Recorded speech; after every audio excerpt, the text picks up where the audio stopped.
दोस्तों, आज हम QAQC इंस्पेक्टर के कोर्स में एक नया चैप्टर शुरू कर रहे हैं। Chapter number 13, nozzle setup inspection. क्या है? Nozzle setup inspection. चलो, वेल्डिंग एंड एनडीटी सर्विसेज सूरत में आपका स्वागत है। हमारा यूट्यूब चैनल है वेल्डिंग नॉलेज, लिंक्डइन विशाल दामेलिया, वेबसाइट weldingndtservices.com। QAQC में अगर एडमिशन लेना है तो ये मेरा नंबर है, दीपेश सर का भी नंबर है, विशाल सर का भी नंबर है। आप किसी को भी कांटेक्ट कर सकते हैं। चलो, स्कोप नोजल सेटअप इंस्पेक्शन। सबको पता है भाई नोजल सेटअप इंस्पेक्शन क्या है?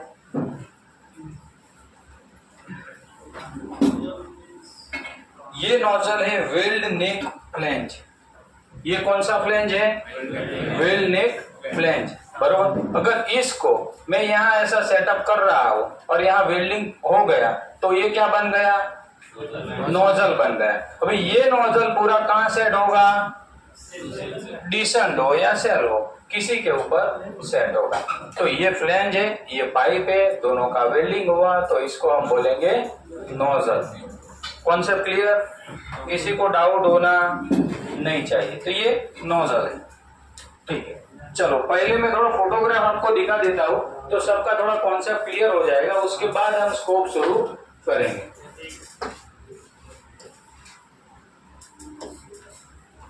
ये डिसेंट के सेंटर में एक नोजल लगा हुआ है। क्या लगा है? डिसेंट के सेंटर में एक नोजल लगा हुआ है। ये फिटअप हो रहा है। ये क्या हो रहा है? डिसेंट के सेंटर में जो नोजल लगा उसका ये फिटअप है। ओके, ये कौन सा वेल्ड? फिलेट वेल्ड है। क्या है? फिलेट वेल्ड आएगा यहाँ पर। ये क्या चेक कर रहा है?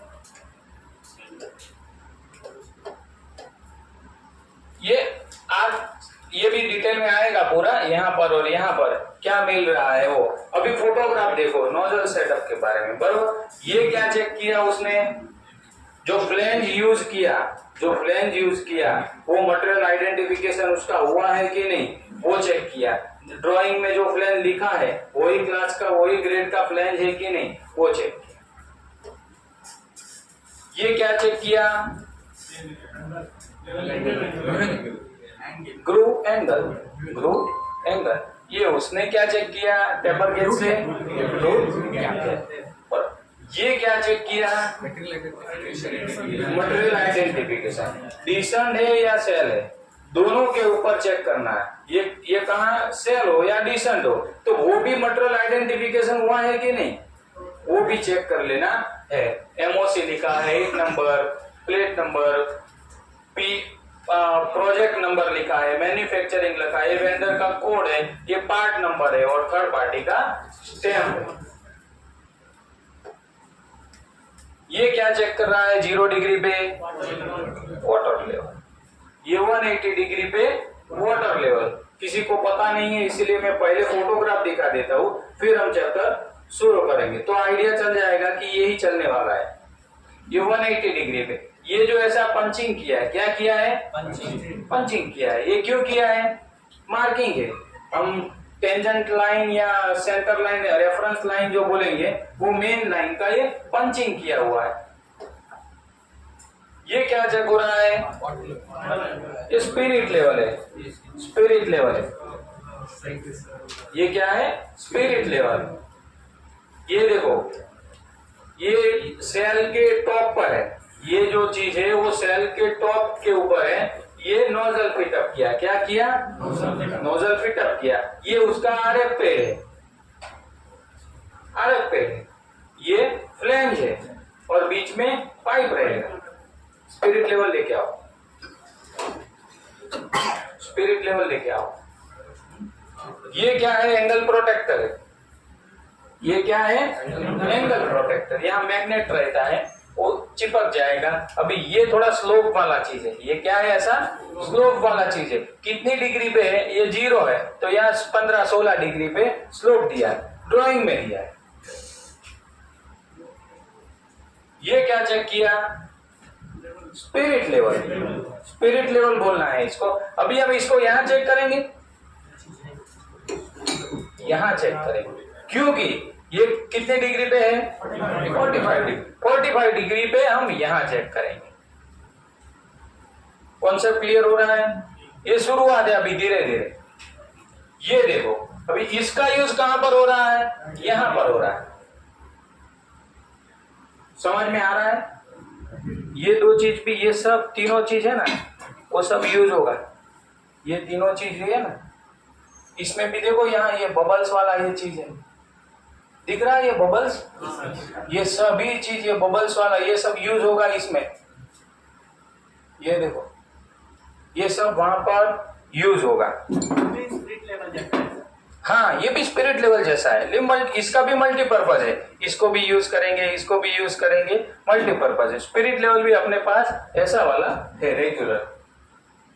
देखो इसको यहाँ यूज किया, अगर टॉप पर है तो इसका यूज होगा, अगर एंगल पर है तो इसका यूज होगा। Concept clear? ठीक है। ये स्ट्रेट एज है, ये क्या है? स्ट्रेट एज है। स्ट्रेटनेस चेक करने के लिए, किसके लिए है? स्ट्रेटनेस चेक करने के लिए स्ट्रेट एज है। गल्फ में ऑयल एंड गैस रिफाइनरी में हम जाएंगे तो स्ट्रेटनेस, ये स्ट्रेट एज भी होगा। जैसे वर्नियर होता है वैसे ही इसको भी कैलिब्रेशन करना पड़ता है। ये स्ट्रेट एज है, इसका भी सर्टिफिकेट आएगा। ये देखो ये प्रेशर वेसल के ऊपर का एक टॉप का पोर्शन है, टॉप का पोर्शन है, बरोबर। तो ये जैकेटेड नोजल है। ये कौन से टाइप का नोजल है? Jacketed nozzle. क्यों जैकेटेड नोजल? कि इसके अंदर भी और एक पाइप है, ये चीज के अंदर भी और एक पाइप है, एक और पाइप है, उसके ऊपर जैकेट लगाया है और जैकेट का पार्टीशन में है। जैकेट कैसा है? पार्टीशन में है, दो पार्ट में ऐसे जॉइंट किया है। ये भी जैकेटेड नोजल इसको बोला जाता है क्योंकि ये J1 है और ये J2 है।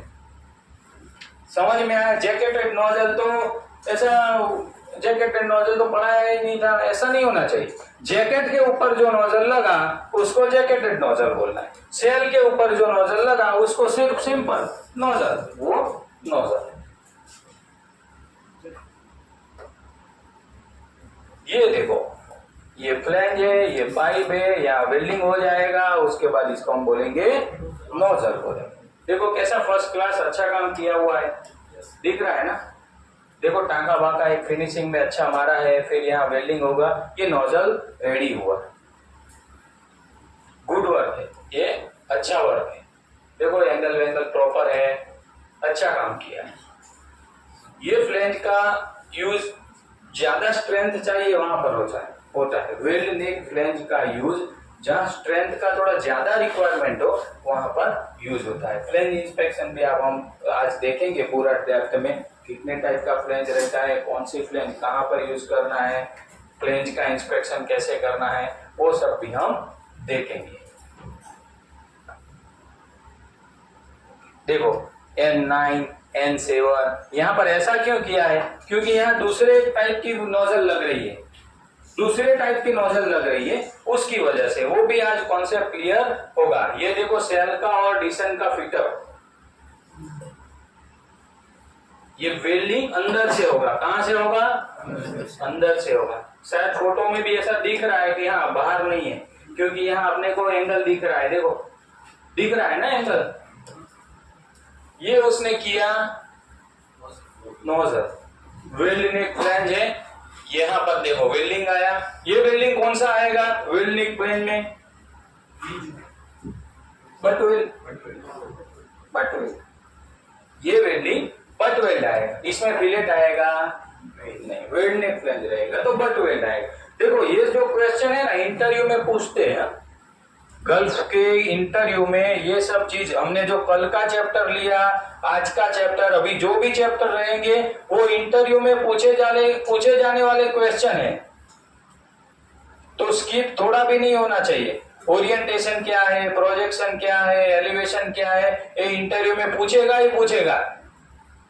अगर आप क्वालिटी इंस्पेक्टर है तो आपको एलिवेशन क्या है वो पता नहीं है, ओरिएंटेशन क्या है वो पता नहीं है, प्रोजेक्शन क्या है वो पता नहीं है, तो ये चलेगा नहीं। ये कंपलसरी है, इंटरव्यू में क्वेश्चन आएंगे।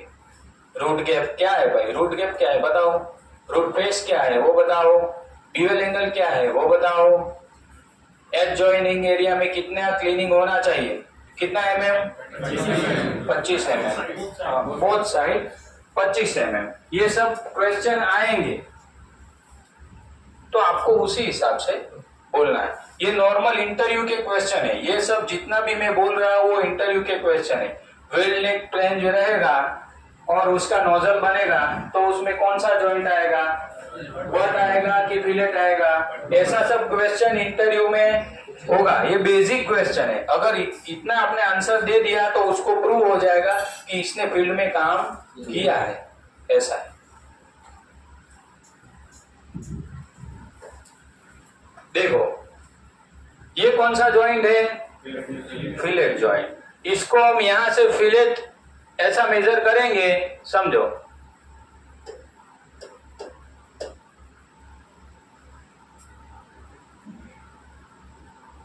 ये मेजर करेंगे हाइट, तो उसको क्या बोलेंगे, थ्रू, बराबर। ये क्या हो गया, लेग लेंथ। ये क्या हो गया, लेग लेंथ। तो ये सब इंटरव्यू के बेसिक क्वेश्चन है, तो कुछ भी घबराना नहीं है, दबा के इंटरव्यू देना है। कैसा देना है, दबा के। सामने वाले को पता चलना चाहिए कि ये वेल्डिंग एंड एनटीटी सर्विसेज से क्यूसी किया हुआ है, इसीलिए उसको थोड़ा बेसिक सब पता है। देखो राउंड शेप में कुछ भी नोजल पिटअप होता है तो ऐसा फेस, ऐसा पोर्शन रहता है, और नोजल का जो पाइप रहेगा सामने ऐसा मेल फीमेल जैसा, समझो फीमेल और मेल ऐसा पिटअप होगा। पाइप के अंदर हो रहा है तो सेल के ऊपर है तो भी ऐसा पोर्शन आएगा। ये देखो ये क्या है, बुलेट भी बोल सकते हैं, प्रेशर वेसल भी बोल सकते हैं। प्रेशर वेसल देखो ये कैसा फिटअप हुआ है, ये आरएफ पैड है, ये छोटा सा मेन हॉल बनाया हुआ है, ये सब नोजल फिटअप किया हुआ है, ये भी नोजल फिटअप किया हुआ है, ये भी नोजल फिटअप किया है। अगर पाइप का लेंथ लंबा है तो इसका ये क्या है, स्टिफनर। इसको हम क्या बोलेंगे, स्टिफनर बोलेंगे। तो ये सब बेसिक टर्म्स है, हमको पता होना चाहिए कि स्टिफनर कहाँ है, कि कहाँ लगाना है, क्यों लगाना है। स्टिफनर क्यों लगाना है, नहीं लगाएंगे तो नहीं चलेगा।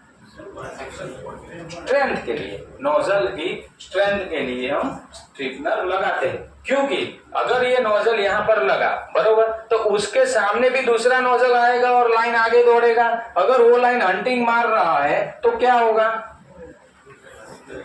तो तकलीफ हो। तो वो हंटिंग को कंट्रोल करने के लिए हम स्टिफनर लगा रहे हैं। सबको समझ में आ रहा है।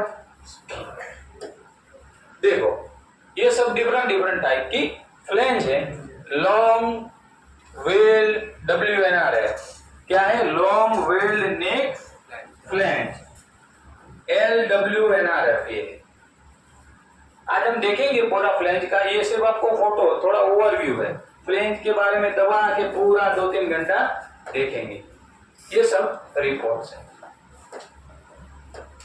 ठीक है, अभी हम चैप्टर शुरू करेंगे। चलो देखो इंडस्ट्री में जाते हैं तो सभी इंस्पेक्टर का एक अलग अलग तरीका रहता है इंस्पेक्शन करने का। तो स्टेप बाय स्टेप जो पहले मेजर जहां पर गलती होने का चांस है वो हमको पहले इंस्पेक्शन करना है। जो मेजर गलती होने का चांस है वो पहले इंस्पेक्शन करना है। अभी देखो हम प्लेन इंस्पेक्शन, ये नोजल सेटअप इंस्पेक्शन करने के लिए गए और हमने नोजल का मार्किंग है कि नहीं, वही क्लास का नोजल है कि नहीं, वही चेक नहीं किया और नोजल फिटअप इंस्पेक्शन कर लिया तो चलेगा, नहीं चलेगा। तो वो सब डिटेल इसमें आएगा।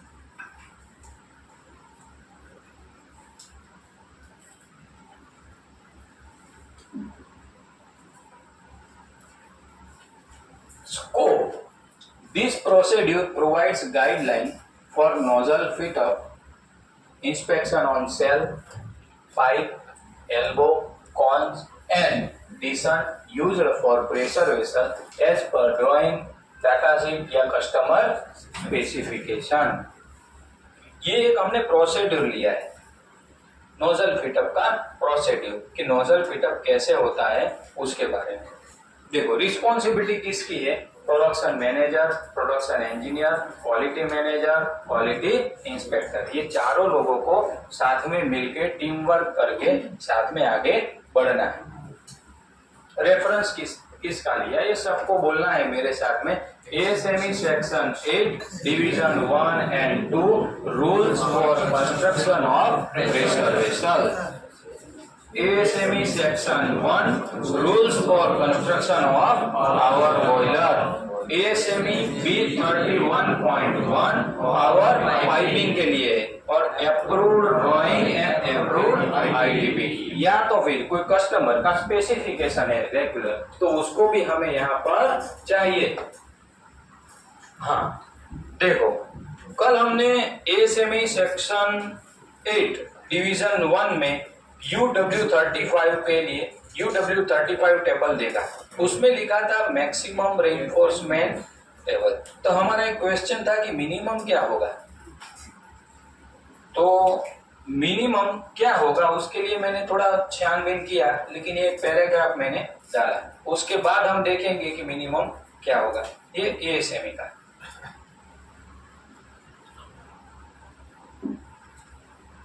कुछ भी छूटना नहीं चाहिए, किसी का भी क्वेश्चन छूटना नहीं चाहिए, कुछ भी डाउट छूटना नहीं चाहिए। ASME सेक्शन 8 डिवीजन 1 एडिशन 2023 उसमें U5 पैराग्राफ है, paragraph number U-5 tolerances, general tolerances के बारे में बताया है। तो ASME क्या बोल रहा है टॉलरेंस के बारे में, ये चाहिए आ रहा है। The code does not fully address tolerances। क्या लिखा? मतलब क्या बोल रहा है? कोड कभी टॉलरेंस देता नहीं है। देखो ये पैराग्राफ मेरे को जोड़ने की जरूरत क्यों पड़ा? कोड में टॉलरेंस होगा नहीं। Drawing designer, design engineer, customer का रिक्वायरमेंट उसके ऊपर चलना है। समझ में आया? दूसरा लाइन, व्हेन डायमेंशंस, साइज और other parameters are not specified with tolerances. जब डायमेंशन स्पेसिफिक जो भी है डायमेंशन साइज वो टॉलरेंस के साथ स्पेसिफाइड नहीं किया है, उस टाइम पे क्या करना है? The value of this parameter are considered nominal and allowable tolerances और local variances may be considered acceptable when based on engineering judgment and standard practice। जब टॉलरेंसेस नहीं दिया है तब क्या करना है? इंजीनियरिंग जजमेंट और क्या है? Standard practices. समझ में आया? ये कौन बोल रहा है? मैं बोल रहा हूं। U-5 ASME section 8 division 1 2023 edition U-5 tolerances में ऐसा लिखा है। तो कहां पर कोड को घुसेड़ना है और कहां पर ड्राइंग को घुसेड़ना है वो हमारे दिमाग में होना चाहिए। As determined by the designer। Code ने किसके ऊपर ठोक दिया? डिजाइनर के ऊपर। डिजाइनर किसके ऊपर ठोकेगा? क्लाइंट और कस्टमर की रिक्वायरमेंट। क्योंकि एक प्रेशर वेसल बनाने में हमको कितना खर्चा करना है उसकी कोई लिमिट है? कोई लिमिट नहीं है।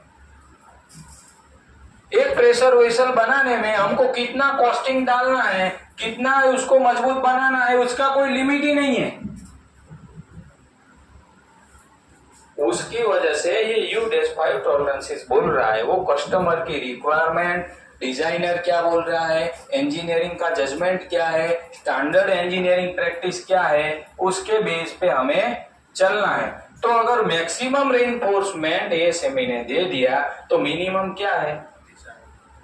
ड्राइंग में मेंशन होगा या तो फिर T, मिनिमम T मतलब थिकनेस जितना तो होना ही चाहिए। अगर थिकनेस से कम लिया तो क्या होगा? अंडरफिल। अंडरफिल अलाउड है? नहीं है। तो अंडरफिल नहीं आना चाहिए। 30 mm का प्लेट का थिकनेस है तो 30 mm तो होना ही चाहिए। Concept clear? और ड्राइंग में लिखा ही होगा। क्या बोल रहा है ये कोड भी? क्या बोल रहा है? ये तो मैक्सिमम दे दिया, देखो मैक्सिमम, उसके ऊपर नहीं जाना है। अगर जाएंगे तो क्या होगा? आपको क्या लग रहा है? रेनफोर्स बढ़ेगा तो स्ट्रेंथ बढ़ जाएगा? रेनफोर्समेंट बढ़ गया तो स्ट्रेंथ बढ़ गया क्या? नहीं बढ़ता है, क्योंकि हीटिंग एरिया बढ़ जाएगा। हीटिंग एरिया बढ़ेगा तो क्या होगा? इसीलिए वो रूट गैप या रूट पेस वाला टेबल देखा था ना UW33, उसमें देखा वो एक कैटेगरी में गैप कम दिखा रहा था और दूसरी कैटेगरी में गैप ज्यादा दिखा रहा था, क्योंकि वो हीटिंग एरिया कम किया, उधर स्ट्रेंथ बढ़ाया उसने। समझ में आया? तो सभी चीज हमको कोड के ऊपर नहीं ठोकना है, ड्राइंग और स्पेसिफिकेशन को भी फॉलो करना है। कॉन्सेप्ट क्लियर हुआ? ये सब इंटरव्यू के छोटे छोटे क्वेश्चन है। Next, instrument required. अभी हम नोजल फिटअप करने जा रहे हैं। क्या करने जा रहे हैं? नोजल फिटअप इंस्पेक्शन करने के लिए जा रहे हैं। तो पहले हमको क्या चाहिए? Measure tape. ये चीज क्या है? Measure tape, calibrated measure tape चाहिए। इसमें भी 3 metre, 5 metre, 10 metre, 15 metre, 20 metre ऐसा आता है। Vernier caliper. और क्या चाहिए? वर्नियर कैलिपर चाहिए।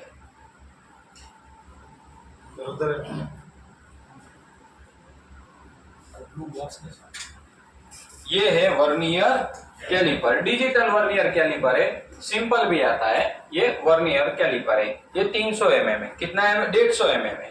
150 का आता है, 300 का आता है, 500 का आता है, 2000 mm का भी वर्नियर कैलिपर आता है। 2000। जब ट्यूब सीट का इंस्पेक्शन करने जाएंगे, बड़ी बड़ी ट्यूब सीट रहेगी, तब बड़ा बड़ा वर्नियर से इंस्पेक्शन करना पड़ेगा।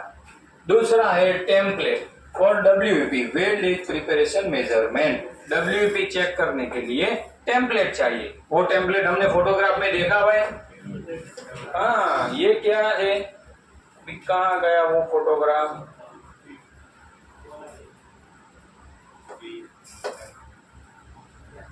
ये क्या टेम्पलेट है?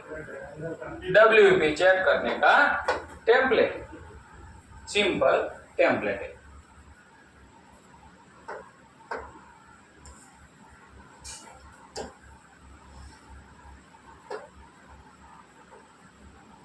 दूसरा है गैप गेज। गैप गेज हम किसको बोलेंगे? टेपर गेज बोलो या गैप गेज बोलो। ये गेज गैप गेज है या टेपर गेज। दूसरा है weld gauge. Weld gauge, weld gauge किसको हम बोलेंगे? Universal welding gauge. ये है वेल्ड गेज। क्या है? Weld gauge. दूसरा है स्पिरिट लेवल। स्पिरिट लेवल हम किसको बोलेंगे? ये सभी स्पिरिट लेवल है। दूसरा नॉर्मल सिंपल भी आता है, ये सब स्पिरिट लेवल है। ये छोटे छोटे बड़ी बड़ी साइज में भी आता है। दूसरा है स्ट्रेट एज। स्ट्रेट एज क्या है? स्ट्रेट एज का फोटोग्राफ ये है। ये स्ट्रेट एज है। ये क्या है? Straight edge. ये भी छोटी छोटी बड़ी बड़ी साइज में ऐसे बड़े बड़े भी मिलते हैं।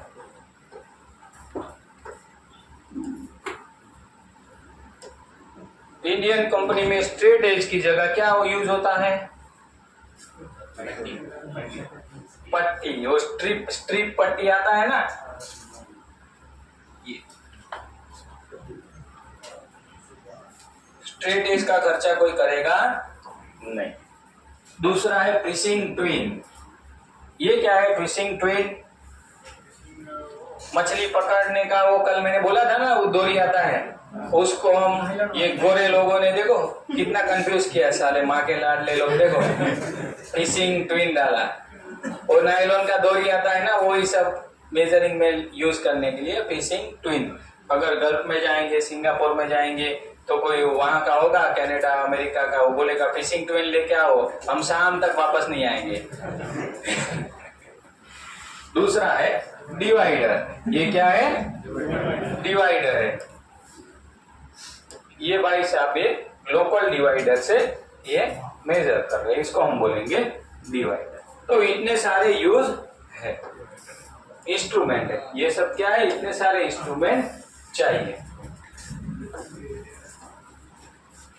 प्रोसीड्यूर देखो, अभी जो चैप्टर चलेगा ना उसमें थोड़े थोड़े वर्डिंग आपने कल सुने होंगे, वो भी आएंगे, तो आपको मैं वापस वो दोहराऊंगा नहीं, बरोबर। बहुत सारे वर्डिंग अभी लास्ट तक ऐसे ही होगा, आपको पता चल जाएगा कि प्रोजेक्शन क्या है, ओरिएंटेशन क्या है, वो सब कुछ, एलिवेशन क्या है, वो आज कॉन्सेप्ट क्लियर होगा। वेल्ड मैप क्या है, WPS क्या है, वो सब पढ़ लिया है हमने। देखो, वेरीफाई अवेलेबिलिटी ऑफ ड्राइंग। पहले तो क्या चाहिए? नोजल पिटअप इंस्पेक्शन करने अभी जा रहे हैं हम लोग। क्या कर रहे हैं? नोजल पिटअप इंस्पेक्शन करने के लिए अभी जा रहे हैं। तो पहले तो भाई अप्रूव ड्राइंग लाओ, फिर बोलने का अप्रूव WPS या वेल्ड मैप लाओ, ये दो चीज मिला। फिर verify material identification detail on nozzle, flange या पाइप, तीनों चीज में पाइप का थिकनेस भी देखना है, नहीं तो गड़बड़ी होता है।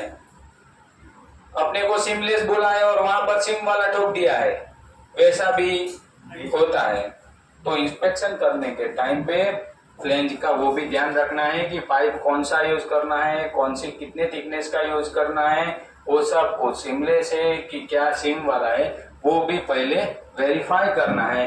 Verify inspector stamp material clearance, वो फ्लैंज के ऊपर या पाइप के ऊपर थर्ड पार्टी इंस्पेक्टर का स्टैम्प है कि नहीं, वो भी इंश्योर करना है। अभी फिटअप इंस्पेक्शन शुरू हुआ नहीं है, उसके पहले की ये सब बातें है, तो ये सब चीजें हमको पता होना चाहिए। Verify punching marking of weld seam number, welder identification near weld seam, वहां पर कौन वेल्डर वेल्डिंग मारने वाला है और वो सीम का भी नंबर कौन सा दिया है, वो सब कुछ वहां पर पंचिंग होना चाहिए।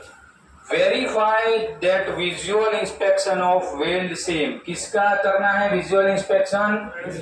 वेल्ड सीम विजुअल इंस्पेक्शन करना है। And clear and required NDE non destructive evaluation, कुछ भी पेंडिंग है, नॉन डिस्ट्रक्टिव इवेल्यूशन कोई भी कुछ भी पेंडिंग है तो उसको पहले कर लेना है। Is cleared for nozzle joint prior to fit up inspection on shell head या cone.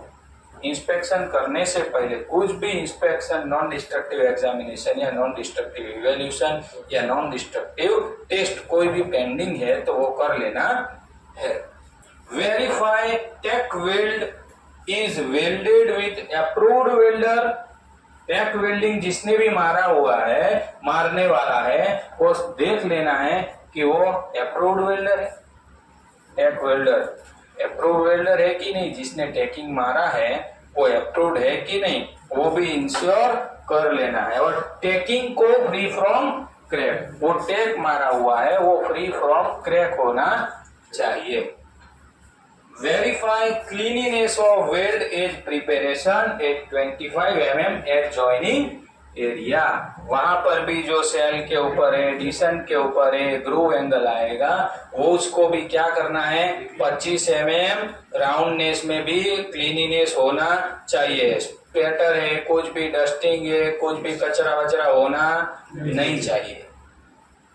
Verify marking of 10 line, tangent line बोलो या रेफरेंस लाइन बोलो, और प्रिंसिपल एक्सिस, प्रिंसिपल एक्सिस हम किसको बोलेंगे? 0 degree, 90 degree, 180 degree, 270 degree on shell head या cone, तो इसको हम बोलेंगे 10 लाइन या तो फिर रेफरेंस लाइन। तो वो पंचिंग होना चाहिए कंपलसरी बोथ साइड।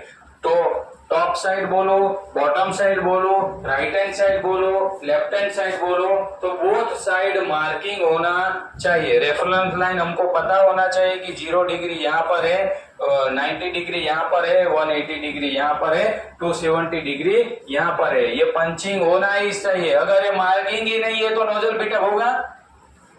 कहाँ करना है भाई, वो कैसे, कौन से लोकेशन पे करना है, वो कैसे पता चलेगा? हमको दिया है कि चलो 75 डिग्री के ऊपर 1000 रेडियस में डिसेंट के ऊपर नोजल फिटअप कर दो। अगर हमको 0 डिग्री कहां से शुरू हो रहा है वो ही पता नहीं है तो नोजल फिटअप होगा नहीं। तो इसीलिए ये पहले रेफरेंस लाइन एवरी डिग्री की बोथ साइड होना चाहिए, कंपलसरी है। भाई समझ में आ रहा है सबको? ठीक, अभी हम धीरे धीरे आगे बढ़ेंगे।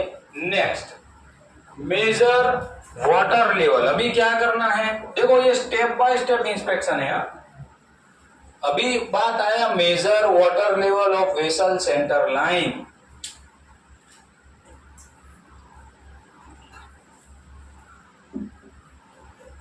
एक वेसल है, रोलर के ऊपर ऐसा पड़ा हुआ है। क्या है? 2 रोलर है, इसके ऊपर वेसल सेल ऐसा रखा हुआ है। बरोबर, समझ में आया? तो अभी वो वाटर लेवल में है कि नहीं वो कैसे पता चलेगा?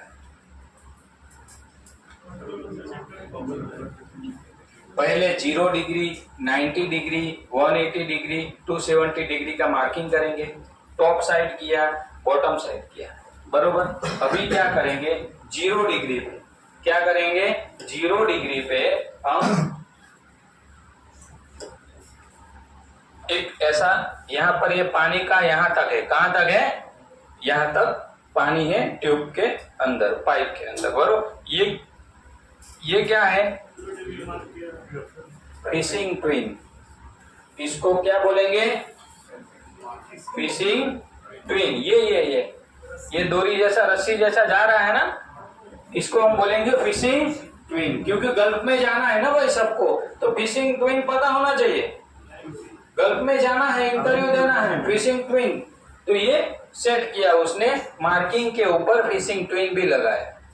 और ये स्पिरिट लेवल चेक कर रहा है कि यहाँ 0 डिग्री पे, कहाँ चेक कर रहा है? 0 डिग्री के पहले वो देख रहा है कि हमारा जो वेसल है वो एक साइड लुढ़क गया तो नहीं है ना, कहीं झुक गया नहीं है ना, ये साइड झुका हुआ नहीं है ना, आगे झुका हुआ नहीं है ना, पीछे झुका हुआ नहीं है ना। वो कैसे पता चलेगा कि पैरेलल है कि नहीं कंप्लीट?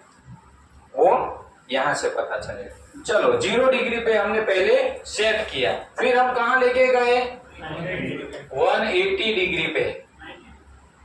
कोई भी तो 0 से हम 90 डिग्री, इसको हम क्या कर देंगे? फिक्स कर देंगे। क्या करना है? ये इसको हिलाना नहीं है। ये अपना एक क्या हो गया? रेफरेंस। ये एक रेफरेंस हो गया। सब लोग क्या करते हैं? दोनों को उठा के एक 90 पे लेके जाएगा, एक 180 पे लेके जाएगा, उससे आएगा नहीं। इसको एक को फिक्स करना पड़ेगा। अभी 90 पे लेके गए 0 से, तो 90 पे सेट करना है। क्या हो रहा है, क्या नहीं हो रहा है? कुछ लोचा है तो पैकिंग छोटा छोटा रख के वहां से उठा के वेसल को अच्छा करना है। फिर 90 से लेके 0 तो यहाँ फिक्स ही है, 0 को क्या करना है? फिक्स कर देना। फिर लेके जाना है 90 के बाद 180 पे चेक कर लेना है। फिर 270 पे। देखो टॉप और बॉटम दोनों साइड करना है, दोनों साइड, लेकिन दोनों साइड में 0 डिग्री पे एक जगह पे फिक्स कर देना है। तो हमने क्या किया? इसके रेफरेंस में पूरा जॉब को लेवल में किया, 1 डिग्री के लेवल में पूरे जॉब को लेवल में किया। इसमें भी टॉलरेंस थोड़ा 2-3 mm इधर उधर है तो नो प्रॉब्लम, लेकिन ज्यादा होना नहीं चाहिए। तो इसको हम बोलेंगे वाटर लेवल। क्या बोलेंगे? Water level. Measure water level of vessel centre line. भी देखो इसने सेंटर लाइन से बोला, लेकिन हमने क्या किया? 0 सेंटर लाइन से पकड़ पाएंगे सेल को, वो रेफरेंस मिलेगा नहीं। इसीलिए 0, 90, 180, 270 ये साइड में और वो साइड में चारों को और ये 4 को 8 को सेट कर दिया, मतलब हमारा वेसल लेवल में हो गया। समझ में आ रहा है? ठीक है। Measure elevation of nozzle from 10 line reference line. अभी देखो एलिवेशन की बात आए तो एलिवेशन क्या है, किसी को पता है?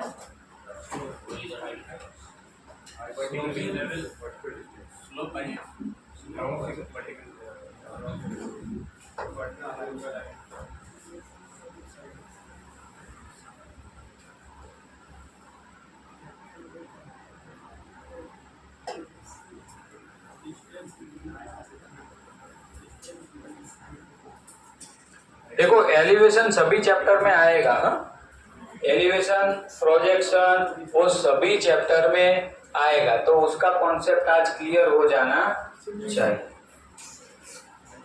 चलो ये समझो कि एक वेसल है। क्या है? वेसल। अभी एक नोजल मेरा यहाँ पर फिटअप हो रहा है। कहाँ पर हो रहा है? यहाँ पर मेरा एक नोजल फिटअप हो रहा है, यहाँ पर, बरोबर। तो हमको ड्राइंग में डिस्टेंस कहां से दिया होगा?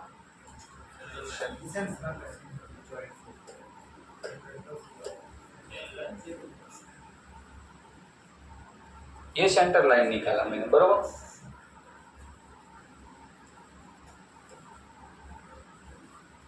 यहां से डिस्टेंस दिया होगा कि बॉटम साइड डिस्टेंस से एसएफ से या वेल्डिंग लाइन से, कहां से? एसएफ से या वेल्डिंग लाइन से, वेल्ड लाइन से यहां तक सेंटर तक वो कितना है? ये समझो कि 1000 mm। कितना? 1000 mm है। तो ये क्या मिला? एलिवेशन मिला। समझ में आया? Next, measure elevation of nozzle from 10 line या रेफरेंस लाइन से, 10 लाइन से, रेफरेंस लाइन से मेजर कर लो। दूसरा चीज है measure orientation of vessel from nearest principal axis. अभी ओरिएंटेशन का बात है। देखो एलिवेशन देखा, इसको हम क्या बोलेंगे?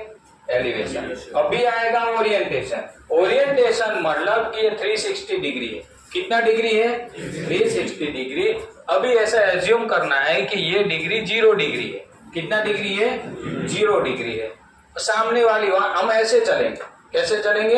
ऐसे चलेंगे। वहां पर 45 है, नीचे आएगा 1, वहां पर 90 आएगा, वहां पर 180 आएगा, यहाँ 270 आएगा। यहाँ पर समझो मैं मार्किंग करता हूँ 270 डिग्री, बरोबर। अभी मेरे को, ओ चाचा रात को मोबाइल बहुत ज्यादा देखा है क्या? रात को नींद नहीं आया था? चलो अभी मेरे को ये सेंटर 285 पे दिया है।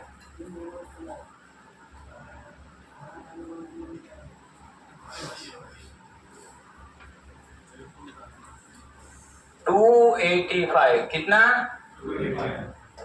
285।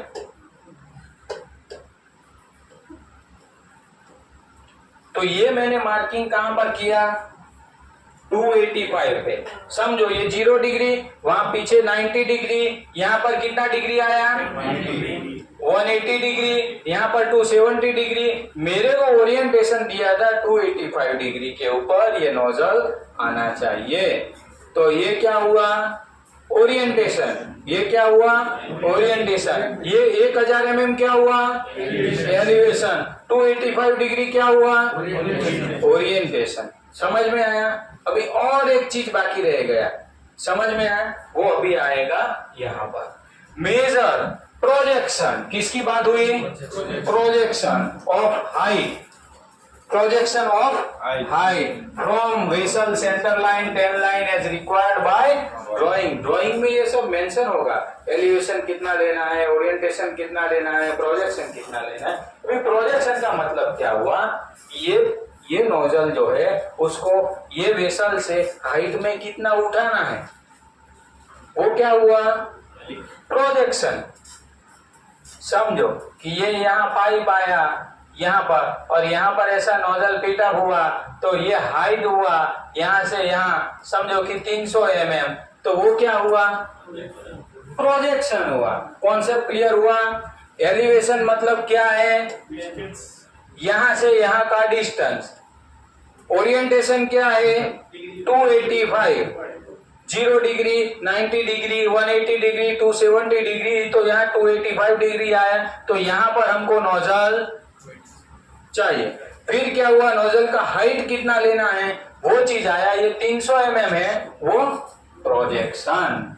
एलिवेशन, प्रोजेक्शन, ओरिएंटेशन सब क्लियर हुआ। ये वर्डिंग बार बार आएगा, तो ये चीज पता होना चाहिए। आप ड्राइंग देखेंगे तो ड्राइंग में भी सेम चीज ऐसा ही रहेगा। हाँ, टॉप व्यू को दिया होगा। तो ये 3 चीजें पता होना चाहिए। वो प्रोजेक्शन सेल से या डिस्टेंस से नोजल का जो हाइट रहेगा, तो हाइट को हम बोलेंगे प्रोजेक्शन। एलिवेशन मतलब डिस्टेंस आएगा। ओरिएंटेशन मतलब डिग्री आएगा। डिग्री कितनी डिग्री पे लगाना है वो चीज। Measures straddling of nozzle with plumb. Straddling क्या मेजर करेंगे हम? Straddling of nozzle with plumb. किससे मेजर करेंगे? एलिवेशन का कहाँ से मेजरमेंट करना है आपको दिया रहेगा कि ये लाइन से मेजरमेंट करना है। हाँ, ड्राइंग में दिया रहेगा कि आपका एलिवेशन कहाँ से कहाँ कितना होगा। ड्राइंग में दिया रहेगा। समझो कि डिसेंट है और सेल है, बरोबर। तो आपको एसएफ से लेना है या वेड लाइन से लेना है डिस्टेंस, वो सब ड्राइंग में क्लियर मेंशन रहेगा। एलिवेशन कितना लेना है, ओरिएंटेशन कितना लेना है, प्रोजेक्शन कितना लेना है, वो ड्राइंग में क्लियरली लिखा होगा। आपको कुछ कंफ्यूजन होना नहीं है। तो हम जो प्लम्ब कल देखा था, पता है ना प्लम्ब, आज भी प्लम्ब के बारे में है। वो क्या दिखा रहा है? स्ट्रेडलिंग। स्ट्रेडलिंग मतलब अभी देखो डिसेंट के ऊपर हमने ये फ्लेंज लगाया, समझो ये फ्लेंज का हमने लगाया, समझो कि ये पाइप है या वेसल है, ऐसा समझो, बरोबर। यहाँ ऐसा लगाया, बरोबर। ये वाटर लेवल कर दिया है हमने, स्पिरिट लेवल कर दिया है, बरोबर। अभी ये चीज ऐसा लुढ़क गया है, वो कैसे पता चलेगा? प्लम्ब ये ऐसा हो चुका है, तो कैसे पता चलेगा? प्लम्ब से। समझ में आया? ये स्ट्रेट है कि ऐसा हो चुका है, तो थोड़ी आंखों से थोड़ी पता चलेगा। ऑल मैच भी प्लम से करते हैं। हाँ, ऑल मैच भी प्लम से करते, वो वही दिखाता है, वो चीज वही दिखाता है। ये कितना इधर उधर तो नहीं हो चुका है ना, ये ऐसा तो नहीं हो चुका है ना, उसको क्या बोलेंगे? स्ट्रेडलिंग। क्या बोलेंगे? स्ट्रेडलिंग। स्ट्रेडलिंग हम चेक करेंगे, प्लम से भी चेक कर सकते हैं, डिवाइडर से भी चेक कर सकते हैं, और स्पिरिट लेवल से भी चेक कर सकते हैं। अभी प्लम भी हमने देखा और डिवाइडर भी देखा। डिवाइडर का फोटो देखा ना अभी, वो स्ट्रेडलिंग चेक होता है। देखो स्ट्रेडलिंग के लिए ये चाचा क्या कर रहे हैं? स्ट्रेडलिंग दिखा रहे हैं मुझे। क्या दिखा रहे हैं? स्ट्रेडलिंग। अभी इन्होंने क्या किया कि ये समझो कितना डिग्री है? 0 डिग्री होगा। चलो ये 0 डिग्री की लाइन है। कितने डिग्री की? 0 डिग्री की लाइन के ऊपर इन्होंने ये डिवाइडर का एक छेड़ा रखा। कितने डिग्री पे रखा? 0 डिग्री पे रेफरेंस लाइन उसके ऊपर एक रखा। फिर उन्होंने क्या किया? कोई भी एक होल पकड़ लिया। क्या पकड़ लिया? कोई भी एक होल पकड़ लिया और उधर वो चौक गीला किया। चौक गीला करने के बाद थोड़ा घिस दिया, और होल का ये जो पोर्शन रहता है ना,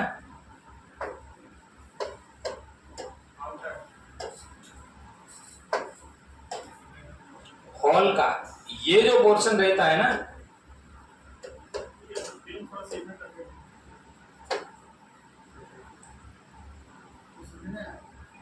ये जो पोर्शन वो हुआ ना, वहां पर चाप मार देंगे। क्या मार देंगे? चाप मार देंगे। अभी ये मिल गया कि यहां से इसका ये उन्होंने क्या किया? चाप मारा। क्या किया? चाप मारा। कहां तक मारा? ये होल की बॉर्डर पे। फिर चाप को हिलाना नहीं है, सेम चीज नीचे लाना है। कहां लाना है? ये यहाँ पर सेम चीज ये चाचा यहाँ मैच करेंगे, यहाँ क्या करेंगे मतलब ये हॉल के रेफरेंस में उन्होंने ये हॉल चेक किया, इसको रेफरेंस बनाया, क्या बनाया, रेफरेंस बनाया। सेम चीज यहाँ से उठा के यहाँ ऐसा मारेंगे, फिर देखेंगे कि ये हॉल से ये कितना दूरी पर है, लेकिन दूरी पर है तो समझने का कि लोचा है। यहाँ पर जैसा मैच किया वैसे यहाँ आना चाहिए, तो उसका मतलब हुआ कि ये स्ट्रेडलिंग चेक किया। क्या है, ज्यादा दूरी पर है तो समझने का कि प्रॉपर हुआ नहीं है। समझ में आया? तो ये डिवाइडर से भी चेक हो सकता है। प्लम सर ऐसे परफॉर्म हमको करना पड़ेगा? नहीं, आपको खड़े रहना है, प्लम आपको दिखाएगा, फिटर आपको दिखाएगा। कौन दिखाएगा? फिटर आपको दिखाएगा कि सर ये प्लम चेक कर लो, स्ट्रेडलिंग देख लो, बरोबर। वो हम आपको देखना है कि आपको स्पिरिट लेवल से देखना है, प्लम से देखना है, डिवाइडर से देखना है। जैसे कंपनी में फैसिलिटी होगी उस हिसाब से आपको दिखाई देंगे। तो ये देखो, आप जब भी कोई कंपनी में जा रहे हो जॉब करने के लिए, तो एज ए थर्ड पार्टी आप हो, एज ए थर्ड पार्टी हो तो आपको सिर्फ ऑब्जर्व करना है और आपको दिखाने वाला ये रहेगा। लेकिन कोई कंपनी में आप एज ए क्वालिटी इंस्पेक्टर हो और आपके साथ में कोई थर्ड पार्टी इंस्पेक्टर आ रहा है तो आपको दिखाना पड़ेगा। लेकिन आपके अंदर में जो फिटर रहेगा वो उसको आपको गाइड करना है, भाई सर को ऐसे दिखाओ, सर को ऐसे दिखाओ। लेकिन अगर आपको ही पता नहीं है तो थर्ड पार्टी आपकी भी बजाते जाएगा। दिखाने वाला, देखो हमने कभी भी मीटर टेप हाथ में पकड़ा नहीं है, बहुत काम किया लेकिन मीटर टेप हमने हाथ में पकड़ा नहीं है। हमको दिखाने वाला रहता है, क्योंकि मैं as a third party inspector काम करता हूं।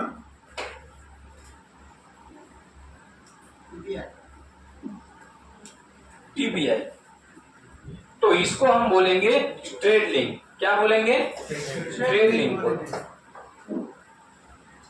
प्लम से भी हो सकता है, डिवाइडर से भी हो सकता है और स्पिरिट लेवल से भी हो सकता है। दूसरा, measure nozzle tilting with spirit level. Measure nozzle tilting with spirit level. Spirit level से टिल्टिंग पता चलेगा। क्या पता चलेगा? टिल्टिंग मतलब, टिल्टिंग मतलब झुका हुआ, झुका हुआ। नोजल कहाँ झुक गया है वो कैसे पता चलेगा? टिल्टिंग से। अगर यही नोजल को मैं पकड़ता हूं, देखो ये सेंटर में आया, बबल्स दिख रहा है, सब बबल सेंटर में आया हो। अगर यही नोजल मेरा थोड़ा लुढ़क गया है तो देखो बबल्स कोने में घुस गया, तो इसको क्या बोलेंगे? टिल्टिंग। हमारा नोजल टिल्टिंग हो चुका है। टिल्टिंग क्यों होता है? वेल्डर वेल्डिंग मारने के टाइम पर अगर उसने ज्यादा हीटिंग बीटिंग मार लिया तो फिटअप तो अच्छा हुआ है, फिटअप का इंस्पेक्शन भी आपने कर लिया, फिटअप भी आपने ओके कर दिया, रिपोर्ट भी साइन कर दिया, लेकिन वेल्डिंग मारने के बाद नोजल आपको स्पिरिट लेवल रखेंगे ना उसके ऊपर तो टिल्ट दिखाएगा। तो उसका मतलब ये नहीं है कि आपका फिटअप इंस्पेक्शन गलत था। समझ में आया? इसका मतलब ये नहीं है कि आपका फिटअप का इंस्पेक्शन गलत था, वो वेल्डिंग हीटिंग की वजह से वो फ्लेंज टिल्ट हो गया, खींच लेता है।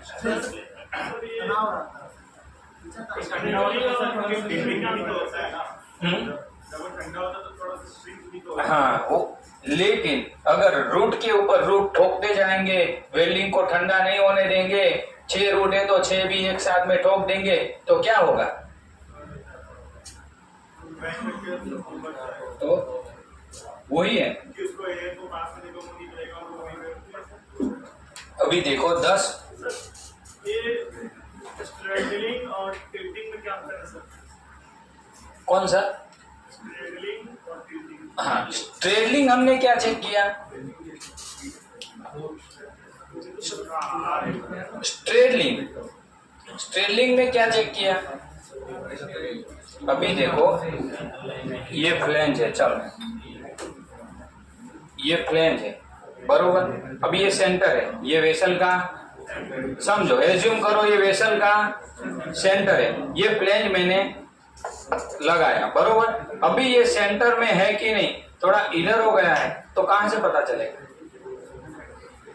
प्लम से भी पता चलेगा ना वो। अगर ये सेंटर से मेरा इधर हो गया है तो मैंने चाप से इसको मैच कर लिया, फिर इसको यहां से ऐसा भी हो सकता है ना नीचे से। ये तो छोटू सा फ्लेंज है, क्या है? छोटू सा फ्लेंज। अगर सेंटर भी इधर उधर हो गया है तो वो किससे पता चलेगा? प्लम से। किससे पता चलेगा? प्लम से पता चलेगा। प्लम नहीं देखा? कल भी दिखाया था, आज भी दिखा देता हूँ। चलो,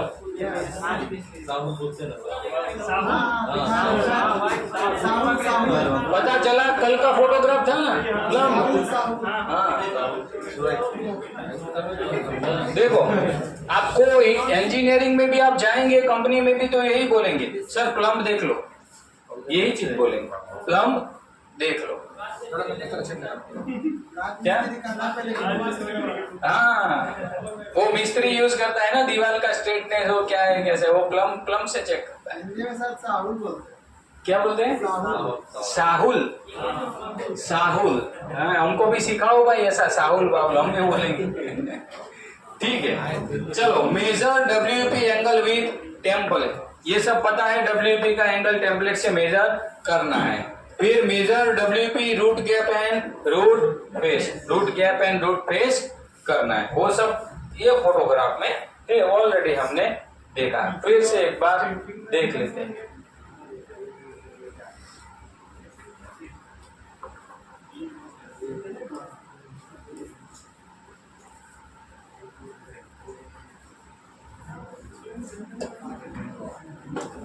ये क्या किया उसने? WP एंगल चेक किया, ये उसने रूट गैप चेक कर लिया। इसका रूट फेस चेक करना है तो कहाँ घुसना पड़ेगा? नीचे, क्योंकि प्लेट है, नीचे घुसेंगे तो थोड़ा ज्यादा आइडिया आएगा। समझ में आ रहा है भाई सबको? ठीक है, देखो ये इंटरव्यू के छोटे छोटे क्वेश्चन है, ऐसा ही समझ लो, ऐसा ही समझ लो कि इंटरव्यू के छोटे छोटे क्वेश्चन है। आपको पूछेंगे, आपने फिटअप इंस्पेक्शन अच्छा कर लिया, फिर वेल्डिंग मारने के बाद वही फ्लेंज को मैं चेक करता हूँ तो स्पिरिट लेवल नहीं मिल रहा है, उसका मतलब क्या है, क्यों ऐसा हुआ?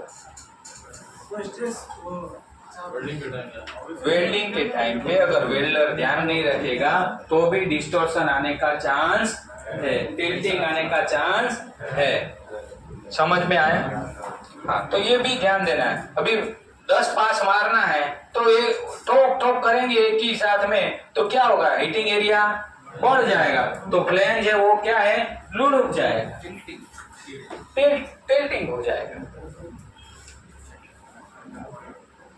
और नोजल विथ लिप जॉइंट, देखो किसकी बात हो रही है? और nozzle with lip joint verify offset और butt joint between nozzle and shell है। देखो भाई, बट वेल्ड है, बट जॉइंट कहां पर है? क्या है? बट वेल्डिंग की बात हो रही है, तो उसका क्या करना है? क्या चेक कर लेना है? बट जॉइंट में ऑफसेट पता चला। ऑफसेट क्या है वो सबको पता चला। बट वेल्ड कहीं पर बट वेल्डिंग आ रहा है तो ऑफसेट भी चेक कर लेना है। लिप जॉइंट के बारे में बात हो रही है। लिप जॉइंट मतलब, हाँ, लिप जॉइंट, देखो फिलेट जॉइंट पता है आपको, फिर बट जॉइंट पता है, फिर डबल बट पता है, दोनों तरफ रहेगा। लेप जॉइंट पता है? लेप जॉइंट उसी की बात हो रही है, लेप जॉइंट बरोबर। वेरीफाइंग प्रॉपर सपोर्ट, क्या क्या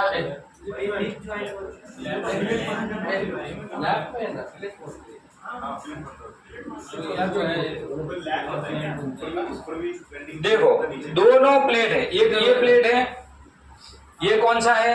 एक प्लेट है। ये कौन सा है? दूसरा प्लेट है, इसको ऐसे मैं वेल्डिंग मारूंगा तो यहाँ पर कौन सा जॉइंट आएगा, यहाँ पर नीचे कौन सा जॉइंट आएगा, तो इसको क्या बोलेंगे, लैप जॉइंट। कुछ भी नया नहीं है, लैप जॉइंट बोलना है। ऐसा भी इंडस्ट्री में ज्वाइन होता है एज पर ड्राइंग और एज पर रिक्वायरमेंट। इसमें सर फिर कैसे ऑफसेट चेक करने के लिए? हाँ, इसमें भी ऑफसेट आता है ना, इसमें भी ऑफसेट आता है। अगर प्लेट बेंड है, इधर भी बेंड है, ये प्लेट ऐसा बेंड है और यहाँ पर ऐसा बेंड है, तो यहाँ ऑफसेट नहीं आएगा। ऑफसेट कहीं पर भी आ सकता है, ऐसा नहीं है कि यहाँ पर ही ऑफसेट आ सकता है। समझ में आया?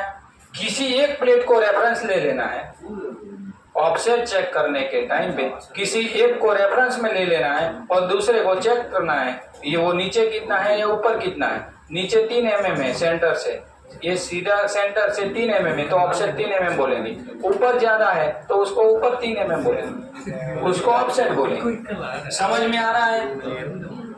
ठीक, चलो भाई, अभी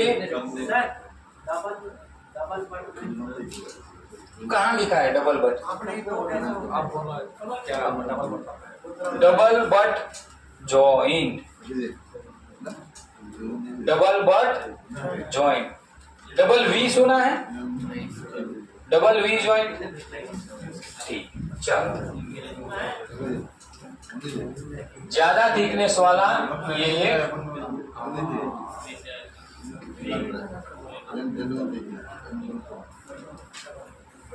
ज्यादा थिकनेस वाला ये एक प्लेट है। ओके है, बरोबर।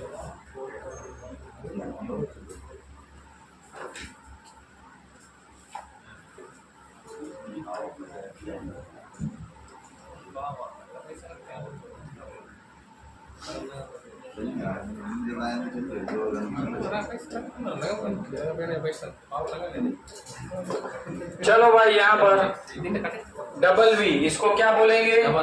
Double V. दोनों का एंगल दिया होगा, दोनों का ऊपर नीचे दोनों का एंगल दिया होगा। दोनों सेम होगा ऐसा नहीं है, ड्राइंग में लिखा होगा ऊपर का एंगल 60 है तो नीचे वाला भी 60 होगा ऐसा नहीं है। ये प्लेट का थिकनेस समझो कि 60 mm है तो ये सेंटर इसका 30 पे आएगा, ऐसा भी होगा नहीं। ड्राइंग में लिखा होगा कि इसको,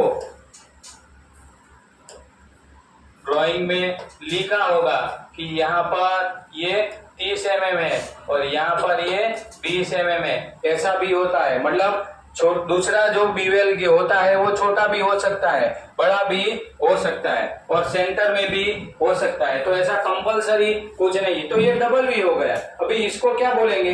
डबल बट बोलेंगे। Double butt will double butt joint, double V joint. ये तो डबल वी बनाया, फिर दोनों जगह पे वेल्डिंग आया ना, यहाँ पर वेल्डिंग आया, बरोबर, ये वेल्डिंग हो गया। चलो, ये वेल्डिंग हो गया, फिर कहाँ से, यहाँ से शुरू होगा, ये वेल्डिंग हो गया, 2 पार्ट में ड्राइंग हुआ ना, तो डबल वी हो गया। समझ में आया? ठीक, चलो, double V double butt concept clear हुआ? किसी को नहीं समझ में आया ऐसा कुछ आया? ठीक, चलो।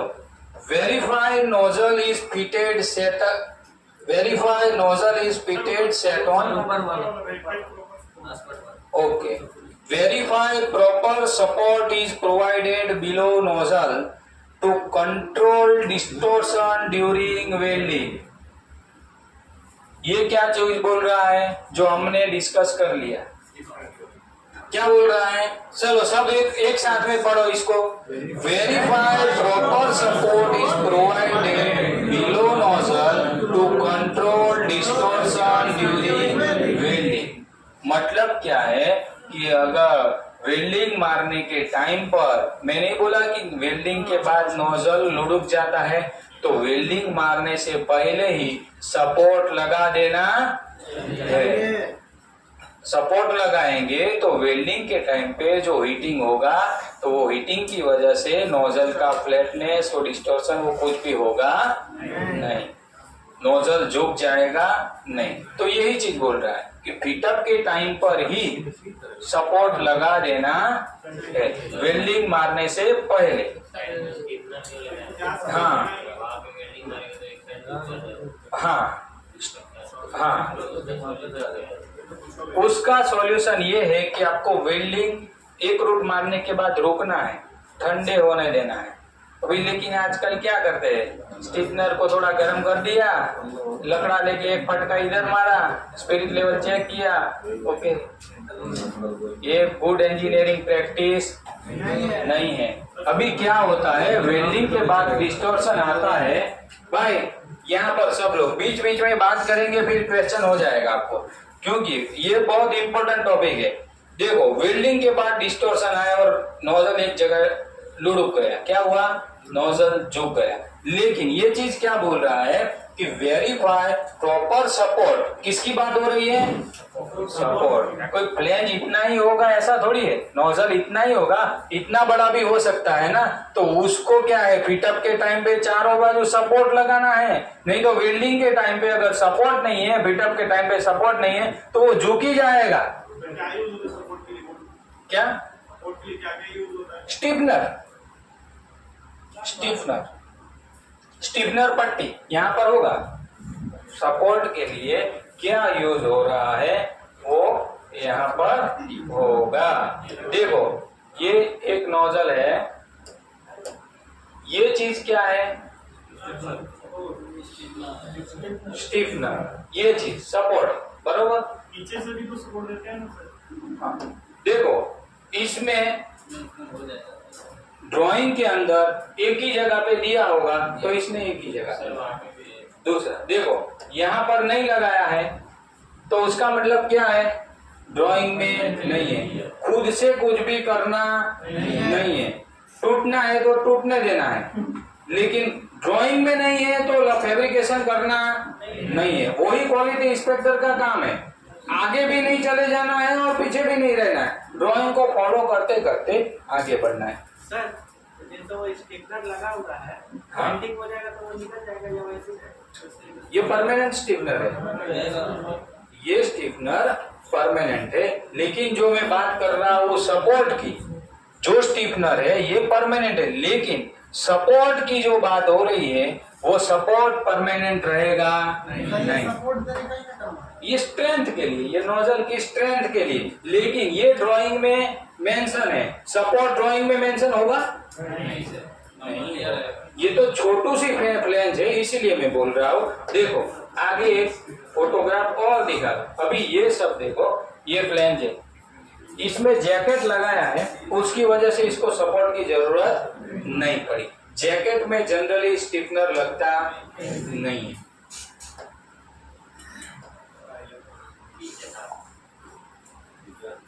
ये इसने क्या किया, सपोर्ट लगाया है, परमानेंट नहीं है, वो सपोर्ट है सिर्फ, क्योंकि उसका सेंटर भी हिल जाएगा, ऐसा भी होता है ना, सेंटर भी हिल जाए, तो ये सपोर्ट मारा उसने। वो फाइनल हो जाने के बाद वो निकल जाए। कभी कभी सपोर्ट मारने का ड्राइंग में लिखा है, परमिशन नहीं है, तो क्या करना है, सिर्फ टच करना है। वो रबर का सीट आता है ना, वो सीट लगाना है। फ्लैंज के ऊपर वेल्डिंग करना नहीं है, अलाउड नहीं है। तो क्या करना है, सिर्फ सपोर्ट ऐसे रख देना है और यहाँ रबर का पट्टी रखना है और फ्लैंज के साथ ऐसा सपोर्ट टच कर देना है। फ्लैंज के ऊपर वेल्डिंग करना, टाँका मारना नहीं है।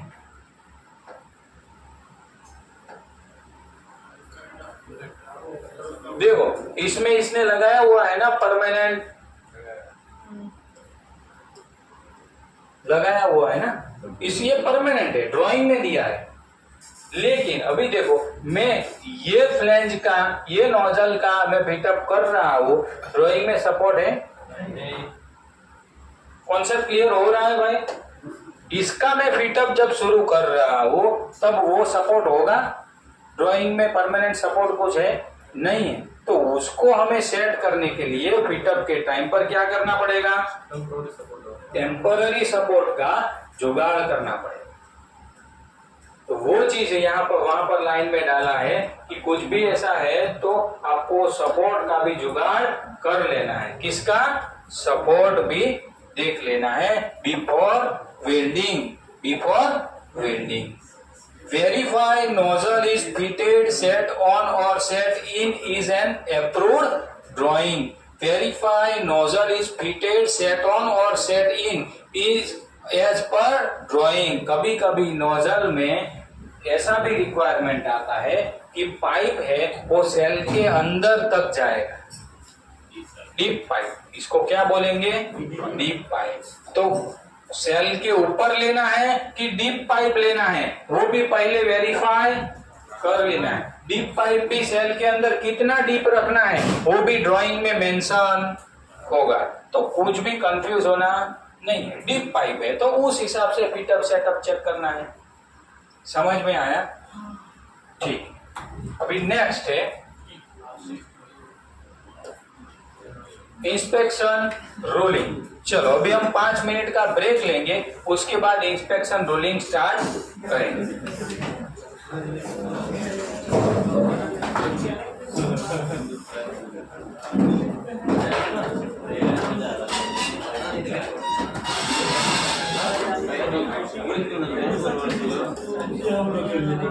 सर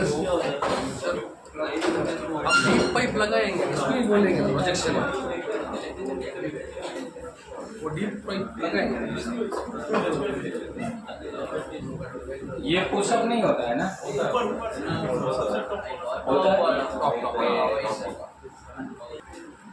चलो भाई,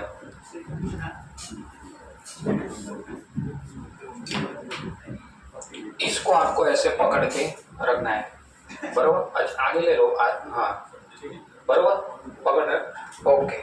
चलो भाई इसको समझो।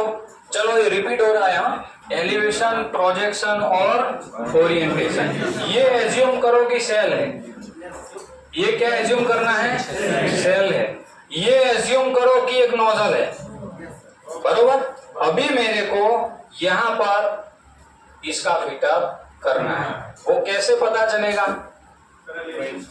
अभी ड्राइंग के अंदर ये डिग्री है 0 डिग्री, ये कौन सी डिग्री है, 0 डिग्री। ये कौन सी डिग्री है, ये कौन सी डिग्री है, ये कौन सी डिग्री है, 270 डिग्री। अभी यही डिग्री पर ड्राइंग में ये 0, 90, 180 और 270 का जो मार्किंग है उसको हम क्या बोलेंगे, रेफरेंस लाइन, 10 लाइन बोल सकते हैं। अभी ये फ्लैंज का ओरिएंटेशन मेरे को 0 डिग्री पे दिया है। कितनी डिग्री पे दिया है, 0 डिग्री पे। तो मेरा 0 डिग्री यहाँ पर है, तो मैं 0 डिग्री पे लाके खड़ा किया, बरोबर।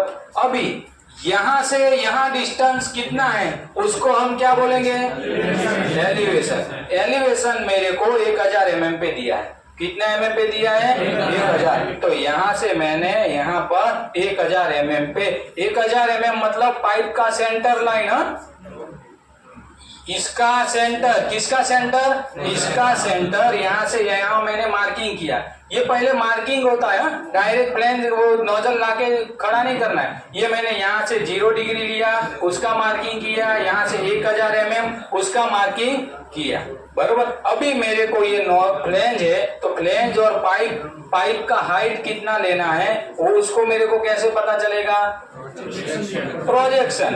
ड्राइंग में प्रोजेक्शन दिया रहेगा कि आपको हाइट 300 mm लेना है, तो मेरा फिटअप यहाँ पर हो रहा है, तो यहाँ से ये डिस्टेंस क्या हो गया, एलिवेशन। फिर यहाँ से ये डिस्टेंस क्या हो गया, प्रोजेक्शन। फिर ये 0 डिग्री है, तो ये ओरिएंटेशन जो हुआ वो क्या हो गया, 0 डिग्री पे ओरिएंटेशन हुआ। तीनों कॉन्सेप्ट क्लियर हुआ, प्रोजेक्शन, एलिवेशन और ओरिएंटेशन। ओके, ठीक है, thank you very much sir. देखो आप रिपोर्ट भी बनाएंगे, सेटअप फिटअप का इंस्पेक्शन, तो ये चीज आपको मेंशन करना पड़ेगा। रिपोर्ट में भी ये कंपलसरी होगा। एज अ QA/QC इंस्पेक्टर ये चीज आपको पता होना ही चाहिए। क्वालिटी इंस्पेक्टर का आप जब भी इंटरव्यू देंगे तो ये चीज पूछेगा ही पूछेगा। ये बहुत बेसिक चीज है, बरोबर। तो ये चीज आपको पता होना चाहिए। अभी इंस्पेक्शन रूलिंग देखो, एक थोड़ी मैं जनरली चैप्टर के बाहर की बात नहीं करता हूँ, क्या है नहीं करता हूँ, लेकिन अभी एक बात याद आया है तो कर लेते हैं।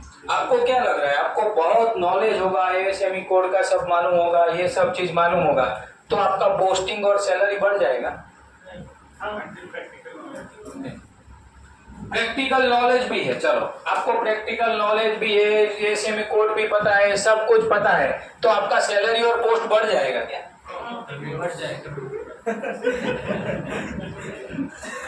मैं मेरा एक्सपीरियंस से आपको बोल रहा हूँ, आपको एएसएमई का कोड पता है, प्रैक्टिकल भी पता है, ये सब चीज भी पता है, मैं जितना बोल रहा हूँ वो सब भी पता है, फिर क्या होगा, आपको अच्छी पोस्ट और अच्छी सैलरी और आपको पैसा ही पैसा हो जाएगा क्या? रेफरेंस देखो हमको कुछ भी पता नहीं है ना, फिर भी मैं मैनेजर की पोस्ट पे बैठ सकता हूँ। बिहेवियर, आपका बिहेवियर, कंपनी का ओनर को पता है कि इसका बिहेवियर अच्छा है तो आपको वो मैनेजर बना देगा। लेकिन ये सब पता होगा, वो सब एम्प्लॉय है वो तो भाड़े पे मिलेंगे, मतलब रेंट पर। भाई आजा मेरा एक्सपर्टाइटिंग कर ले ये प्रोजेक्ट का, मैं मैनेजर हूँ, मेरा प्रोजेक्ट का एक्सपर्टाइटिंग कर ले। तो दिमाग में ऐसा नहीं रखना है कि मेरे को कोड आ गया, ये सब कुछ आ गया, एक्सपीरियंस हो गया और मैं ये इंजीनियरिंग फील्ड का कीड़ा बन गया। बहुत सारी कंपनियों में मैंने देखा है मैनेजर लोगों को कम पता रहता है, लेकिन उसका पोस्ट, उसका वो डिसीजन पावर वो उसके पास रहता है, और नीचे वाले सब इंजीनियर रहते हैं, उन लोगों को फील्ड में सब पता रहता है, वो फील्ड में घुमा भी नहीं है, लेकिन वो मैनेजर है और उसका सैलरी जिसको पता है उससे ज्यादा है। तो आपको कॉन्सेप्ट क्लियर होना चाहिए, लक नहीं है इसमें कहीं पर भी लक आता नहीं है। देखो बिहेवियर, डिपेंड ऑन बिहेवियर। आज सूरत का डायमंड किंग है, उसको क्या सब कुछ डायमंड के बारे में पता है?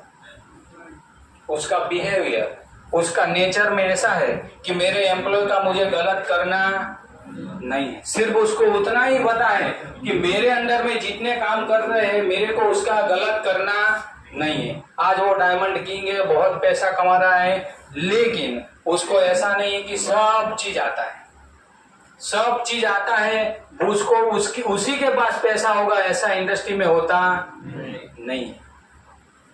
तो डिपेंड ऑन बिहेवियर, आपका नेचर कैसा है, आपका बात करने का तरीका कैसा है, आप किसको कैसे कन्विंस कर पाते हो, उसके ऊपर बिजनेस चलता है। किसके ऊपर बिजनेस चलता है? आप किसके साथ कैसे बिहेवियर करते हो, आपका बात करने का तरीका कैसा है, आप किसको कैसे कन्विंस करते हो, उसके ऊपर बिजनेस चलता है। समझ में आ रहा है? तो मेरे को एएसएमई का बहुत बड़ा नॉलेज है, मैं फील्ड का कीड़ा हूं, लेकिन मेरे को पिटअप करना है क्या कभी? मैं तो मैनेजर की पोस्ट के ऊपर बैठा हूँ, मेरे को पिटअप कभी करना है? पिटअप देखने वाला तो मैंने 12,000, 15,000, 20,000 में रख लिया है, उसी को चेक करना है। तो ये नॉलेज का वैल्यू कितना हुआ? 12, 15, 25, 50, 60, 70 जो इंजीनियर रखा है उतना ही वैल्यू है। और मैनेजर का वैल्यू कितना है? लाख, 1.5 लाख, 2 लाख, उसको जितना भी सैलरी मिल रहा है, तो उसको पिटअप के बारे में नहीं पता है तो भी चलेगा। क्या होगा? चलेगा, नो प्रॉब्लम। ऑनर भी क्या बोलेगा? No problem. तूने इंजीनियर रखा है, उसको ड्राइंग रीडिंग करना आता है, पिटअप के बारे में पता है, उसको 40,000 पगार दे दो, तो ये वैल्यू कितना हुआ नॉलेज का? 40,000। 4 लाख का वैल्यू नहीं।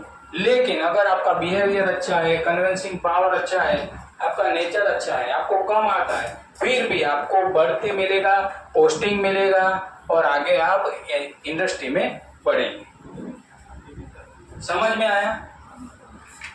तो अभी देखो, हम लोगों को फील्ड में ही घूमते रहना ऐसा नहीं है, कॉर्पोरेट ऑफिस में भी बैठना है। As a project manager, as a project handling, as a project coordinator, हमें कॉर्पोरेट ऑफिस में भी बैठना है। लेकिन जो बॉटम से गया हुआ है उसको थोड़ा कन्विंसिंग पावर उसका अच्छा रहे, जो बॉटम से गया हुआ है। तो इंडस्ट्री में ये सब चीज चलता है।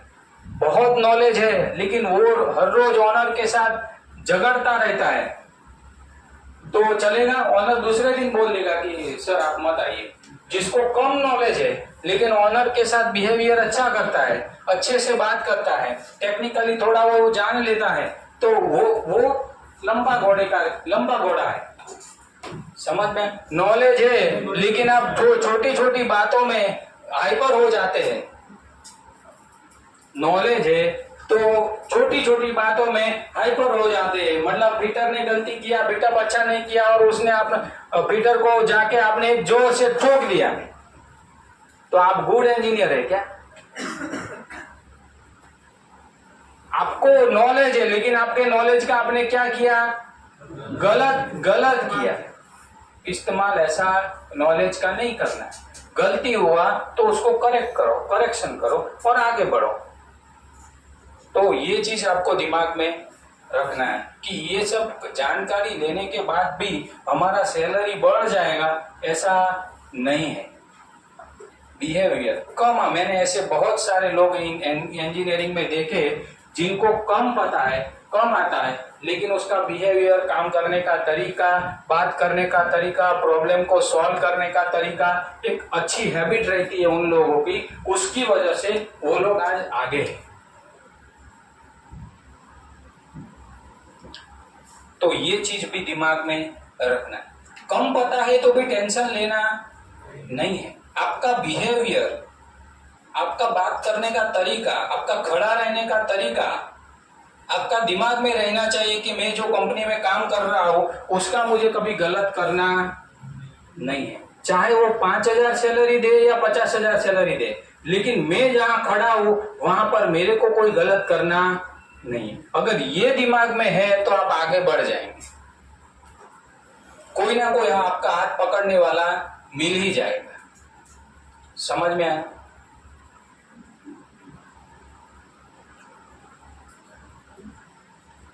बहुत सारे मैंने देखे हैं इंजीनियरिंग में, एक इंजीनियर दूसरे इंजीनियर का काटता ही रहता है, बातें काटता ही रहता है। तू होशियार नहीं है, मैं ही होशियार हूं, तू तो ये गलत कर रहा है, मैं ही ऐसा ही कर रहा हूं। ऐसा करना नहीं, क्योंकि टीम वर्क है। लेकिन हाँ चलो आप समझ रहे हो, लेकिन सामने वाला नहीं समझना, तो उसको इग्नोर करना है। क्या करना है? इग्नोर कर देना है, झगड़ना नहीं है। अगर आपने उसके साथ अपने नॉलेज के बारे में झगड़ा किया तो चलेगा नहीं, आपका नॉलेज प्रॉपर नहीं। आपको सब पता है लेकिन बात करना, बिहेवियर कैसे बात करना, वो कुछ भी नहीं पता है, चलेगा नहीं। इसीलिए मार्केट में सेल्स वाले का सैलरी सबसे ज्यादा रहता है। कभी सुना कि इंजीनियर का सैलरी सेल्स से भी ज्यादा है? सेल्स वाला क्या करता है? 800 करोड़ का प्रोजेक्ट लेके आएगा, 800 करोड़ का, 500 करोड़ का, 400 करोड़ का प्रोजेक्ट लेके कौन आता है? प्रोजेक्ट वाले को थोड़ी पता है कि बीटअप, डीपीटी, यूटी, आरटी, और उसका सैलरी, जो बंदा 500 करोड़ का प्रोजेक्ट लाने की क्षमता, कैपेसिटी रखता है, तो उसका सैलरी ज्यादा होना ही चाहिए। अभी 500 करोड़ का प्रोजेक्ट मैं लेके आ रहा हूं और आप वो प्रोजेक्ट हैंडल कर रहे हो, तो कैपेसिटी किसका ज्यादा है? जो प्रोजेक्ट लेके आया उसका है, आप तो हैंडल कर रहे हो। समझ में? इसीलिए उन लोगों का सैलरी ज्यादा रहता है। उन लोगों को बीटअप, यूटी, डीपीटी, पोस्ट क्लीनिंग, उससे कोई मतलब नहीं है, वो तो 15,000 में मिल जाएगा। तो ये सब चीजें आगे बढ़ने के लिए ध्यान रखना।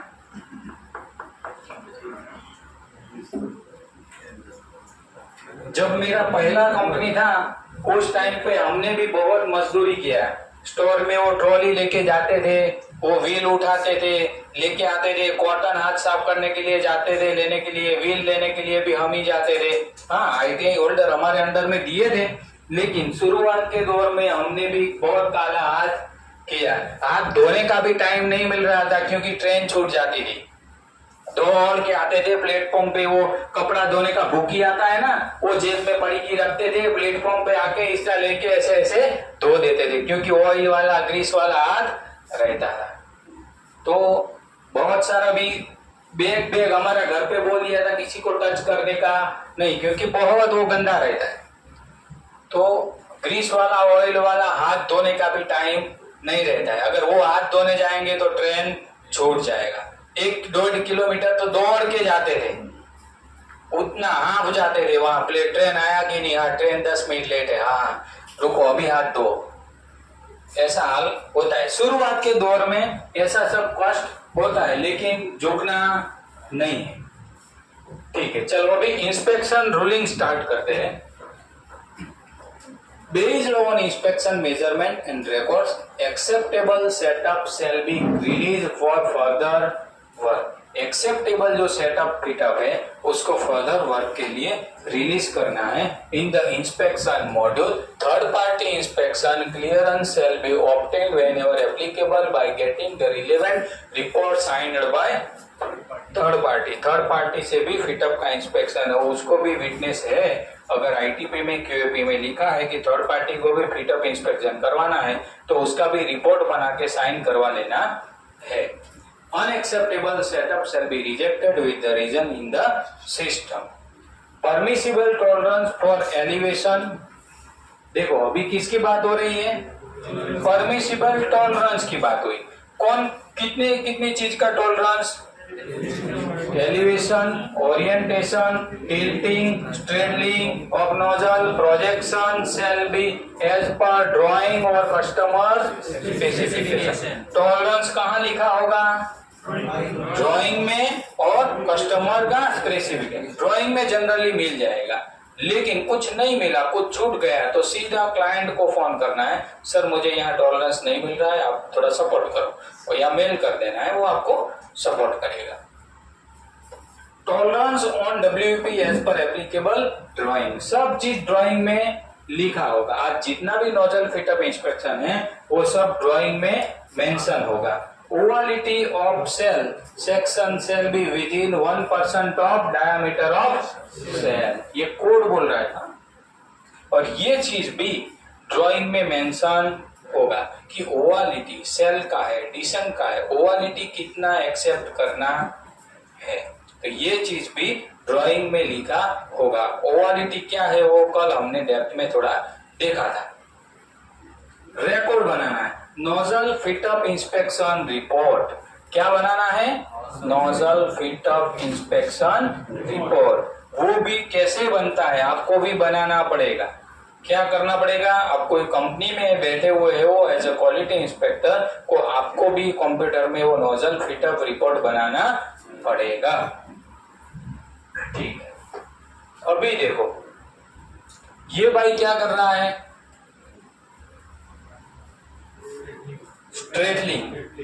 स्ट्रेडलिंग मेजर कर रहा है।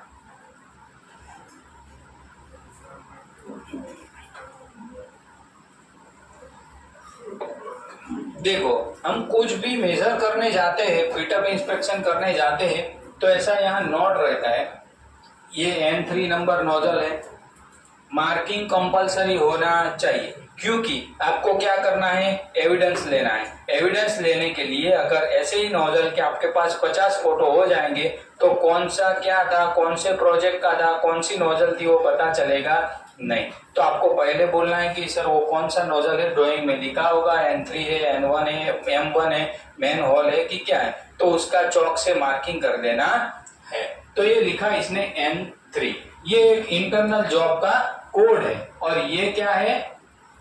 08FPJ5808, ये जॉब नंबर है, टैग नंबर है, ये टैग नंबर है बराबर। ये इसने RF पैड है, ये क्या है? RF पैड के ऊपर लिखा हुआ है। ये क्या है? फ्लैंज है, फ्लैंज।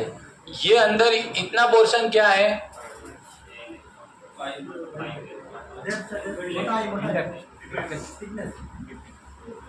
लेकिन वो हाइट हुआ ना, हाँ वो सेल होगा या सीमलेस पाइप होगा, दोनों में से एक चीज होगा।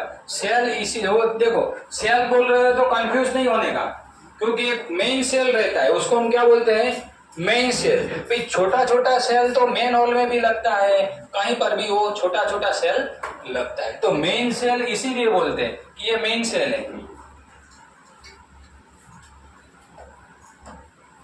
ये भाई साहब हमें टिल्टिंग दिखा रहा है, क्या दिखा रहे हैं, ये 0 डिग्री पे ऐसा टिल्टिंग।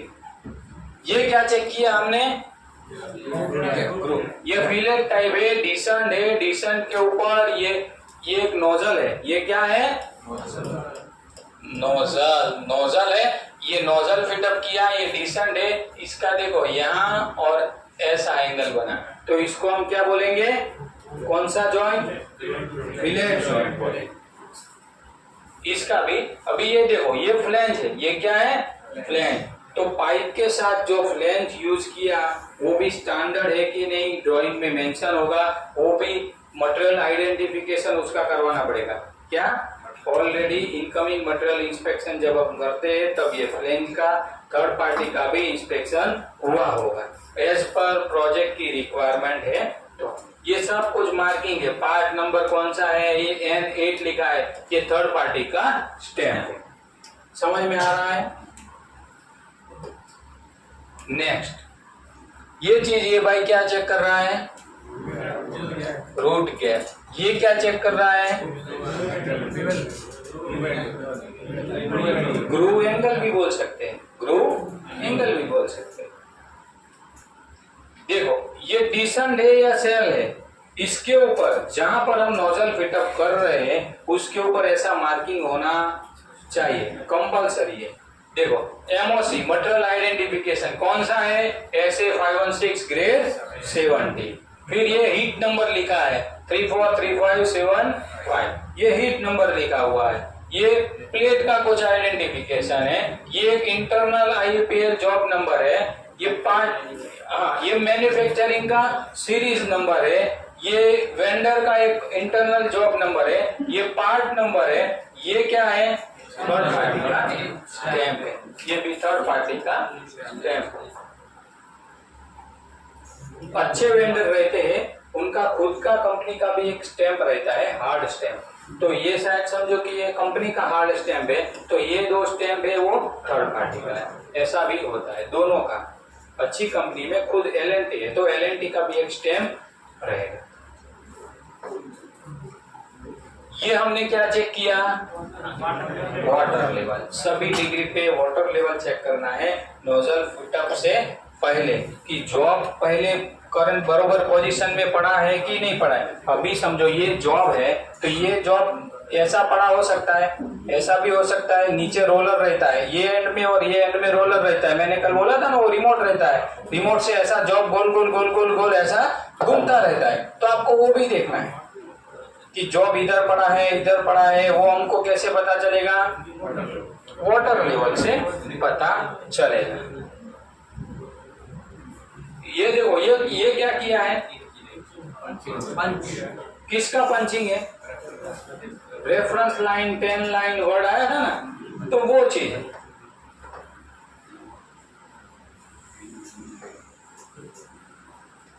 ये भाई साहब क्या चेक कर रहे हैं,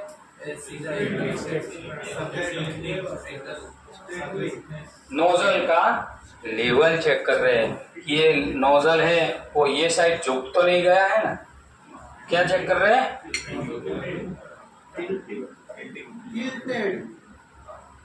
ये अभी 0-0 हुआ बरोबर, बबल्स दिख रहा है सबको, ये बबल्स यहाँ ये जो बबल्स है वो दिख रहा है, ये वाला अभी ऐसा हो गया तो बबल्स, तो वो चेक कर रहा है। समझ में आ रहा है। देखो ये छोटी छोटी चीजें हैं लेकिन आपको डेली रूटीन में आएगा, ये सब इंस्पेक्शन आपको डेली रूटीन में करना है। डेली रूटीन में 1-2 नोजल फिटअप आपके हिस्से में आएगा, 1-2 लॉन्ग सिम आएगा, डिसेंट का 1-2 इंस्पेक्शन आएगा। अगर बड़ा कंपनी है, अच्छा प्रोजेक्ट है, तो ये सब चीज आपको डेली रूटीन में आएगा। तो ये सब चीज आपको ध्यान रखना है, ये सभी ड्राइंग में मेंशन होगा, टॉलरेंस, डायमेंशन, ये सब कुछ ड्राइंग में मेंशन होगा।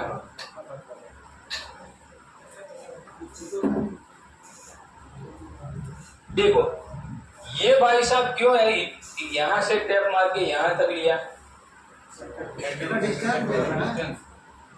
ड्राइंग में ऐसा मेजरमेंट दिया है, ये एक सेंटर लाइन है, यहां से 400 mm, और यहाँ से 400 mm।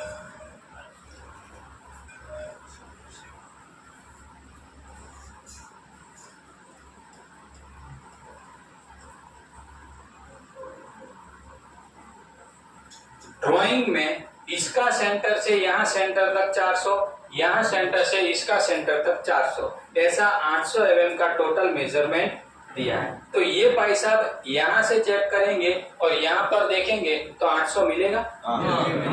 इधर वाला तो माइनस हो रहा होगा इनसाइड। हाँ, इनसाइड यहाँ पर, यहाँ से चेक करेंगे और यहाँ पर देखेंगे तो 800 मिलेगा। बरोबर समझ में आया? यही टेप में यहाँ लाता हूँ, यही टेप स्टार्टिंग पॉइंट टेप का मैं यहाँ से यहाँ लाता हूँ, तो मेरे को यहाँ पर कहाँ चेक करना है? यहाँ तक। समझ में आया ये चीज? ऐसे अब खुद की टेक्निक, फिटर जितना होशियार रहेगा उस हिसाब से आपको अच्छा दिखाएगा और ज्यादा एक्यूरेसी वाला। अभी देखो, और एक्यूरेसी इसमें लेना है तो क्या करना है? देखो ये दो हल है ना, ये साला ये क्यों आ जाता है? पेन आप सीधा करके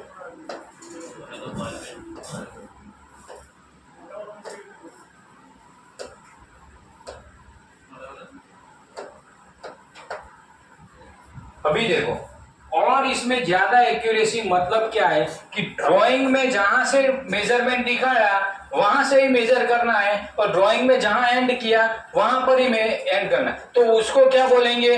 अच्छा काम किया। ये सब चीज से आ जाएगा, लेकिन एक्यूरेसी कौन सा ज्यादा? अभी देखो,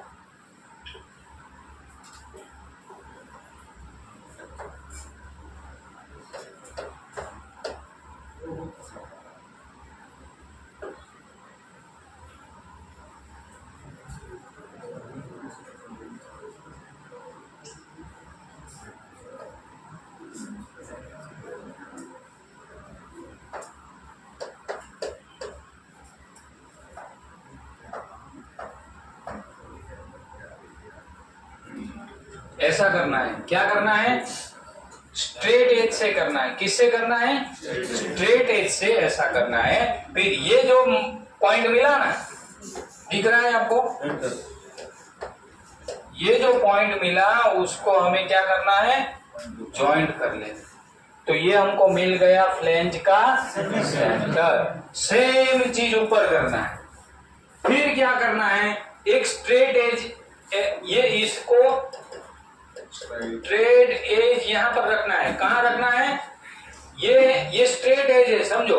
सेंटर में क्या रखना है? Straight edge. एक यहां पर और एक यहां पर। फिर टैप रखना है तो एग्जैक्ट रीडिंग मिलेगा। तो डिफरेंट तरीके रहते हैं कि कैसे कैसे सेंटर निकालना है, कहां से क्या मेजर करना है, वो चीज समझ में आ रहा है सबको? नेक्स्ट ये चीज है मैग्नेटिक एंगल प्रोटेक्टर। अभी देखो, ये प्रेशर वेसल के अंदर एक एजिटेटर सबने देखा है? एजिटेटर नहीं देखा? ओके, चलो। वो छाछ घुमाने का ग्राइंडर देखा है? छाछ घुमाने का ऐसा हम बीच में रखते हैं तो हाँ, वैसे ये प्रेशर वेसल के ऊपर टॉप रहेगा या टॉप डिसेंट के ऊपर ऐसा ही एक मोटर के साथ ऐसा स्पिंडल रहता है और नीचे ये फैन का जैसा पांखिया है ना वैसा रहता है और उसको बोलेंगे एजिटेटर। समझ में आया? उसको एजिटेटर बोलेंगे। तो ये इसको हम ऐसा था, इसका एंगल था 15 डिग्री। कितना था? 15 डिग्री। तो एंगल प्रोटेक्टर से भाई साहब यहाँ पर 15 डिग्री को कैसे मेजर किया? ये देखो, ये सीधा है, ये कैसा है? सीधा। अभी मेरे को ये प्लेट को ऐसे इंस्टॉल करना है 15 डिग्री पे, 15 डिग्री पे झुका के वेल्डिंग। तो ये 15 डिग्री मैंने यहां से मेजर की डिग्री प्रोटेक्टर से।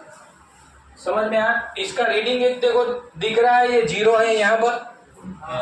ये 10 है, ये 20 है, और यहाँ पर 15-16 डिग्री पे ये मैंने ऐसा झुका। सर ये सिर्फ हॉरिजॉन्टल से ही डिग्री बताएगा, वर्टिकल से बताएगा? सब डिग्री बढ़ा है, क्योंकि बहुत सारा रीडिंग है। देखो कहीं पर भी आप चिपकाओ, ये 0 यहाँ पर है ना, तो और भी कहीं पर 0 रहेगा। देखो यहाँ पर भी 0 है, तो ये जो कापा है ना वो फिर यहाँ पर आ जाएगा। कहीं पर भी चिपका, उल्टा भी चिपका सकते हो। ये मैग्नेट है, ये नीचे क्या है? मैग्नेट है।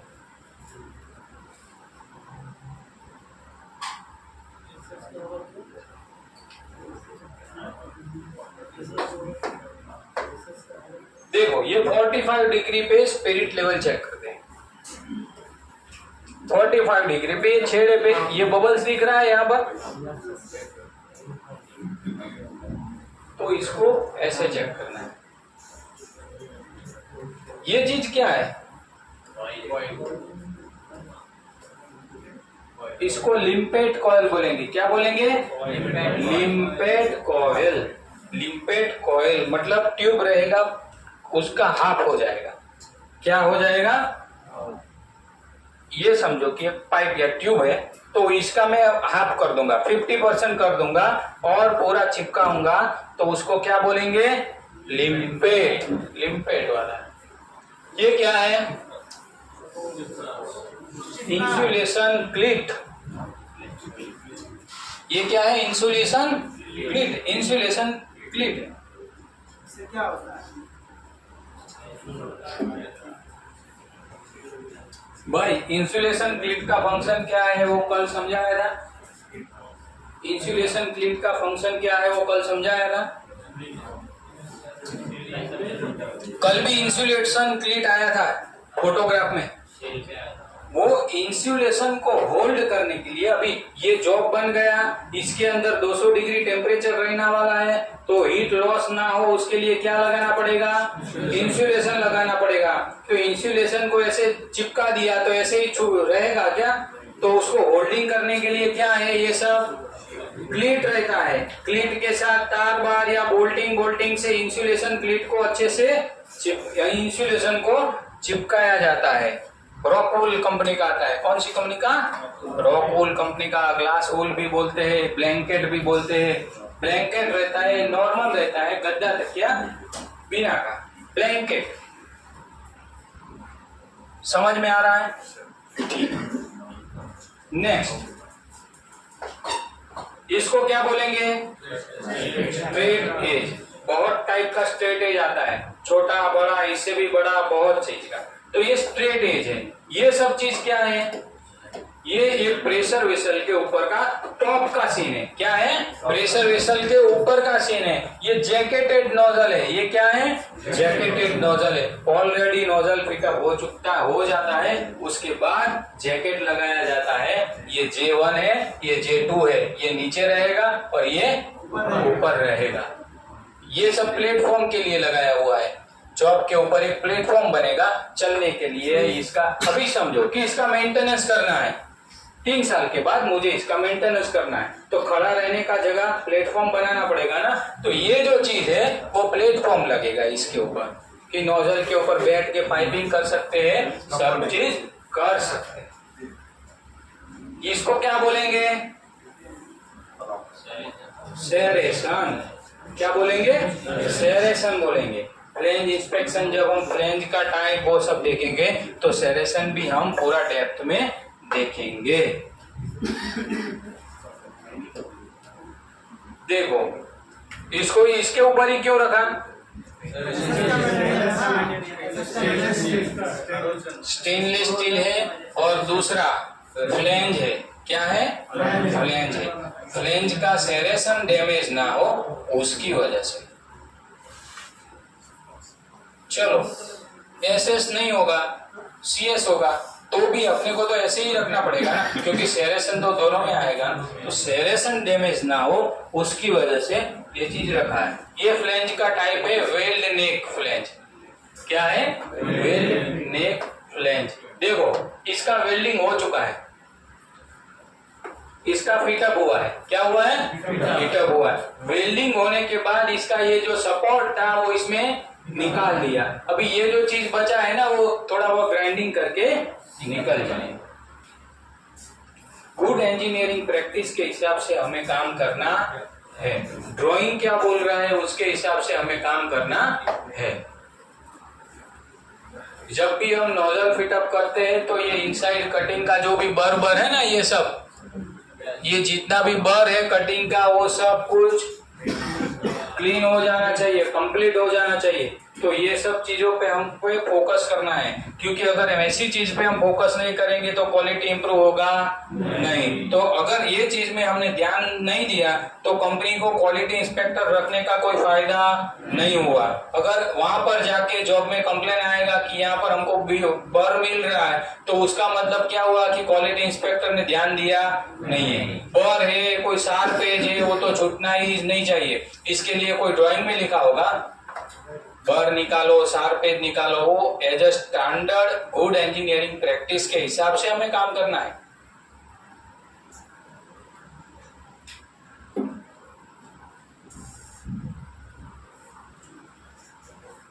ये RF पेड है। क्या है? RF पेड है। ये छोटू सा एक पाइप है। क्या है?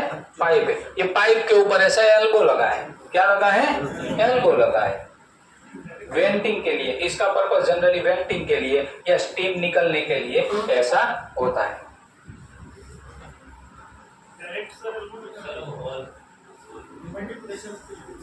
RF पेड का हम पूरा एक चैप्टर लेंगे, RF paid reinforcement paid procedure.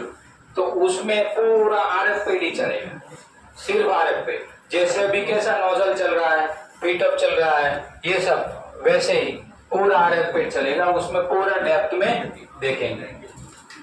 देखो ये कैसा फिटअप किया हुआ है, वेल्डिंग किया हुआ है फाइनल। देखो ये चीज किसी को पता चल रहा है?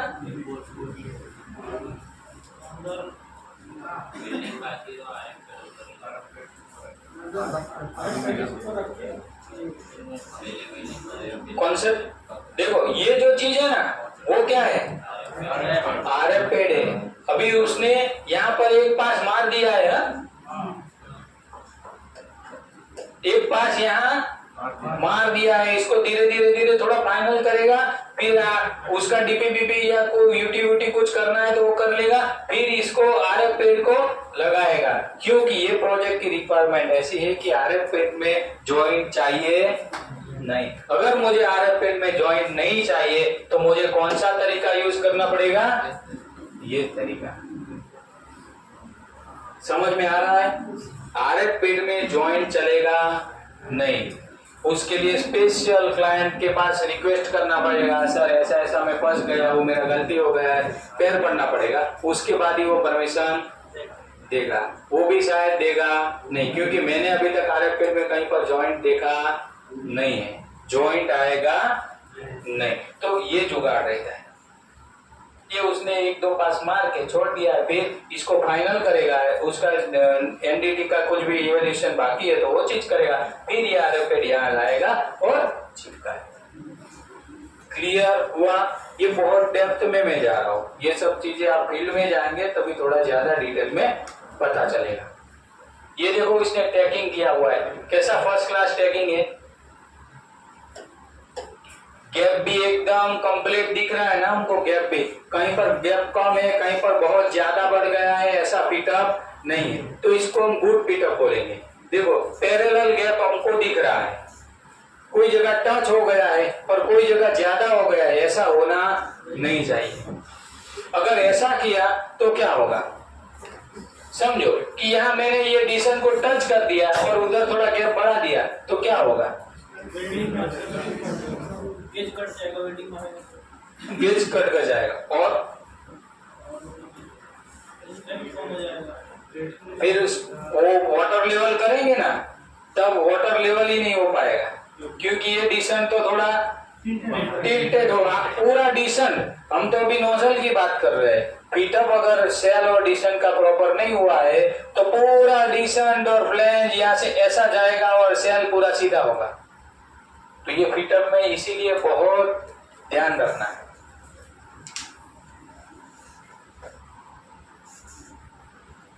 ये देखा हमने, ये पाइप के ऊपर नोजल बिल्डअप हो रहा है।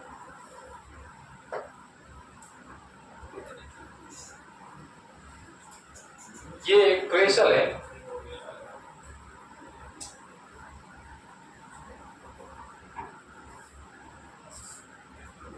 ये हाइड्रो का अरेंजमेंट है। क्या है? हाइड्रो का। ये बोर्ड लगाया हुआ है कि हाइड्रो चल रहा है स्ट्रिक्टली।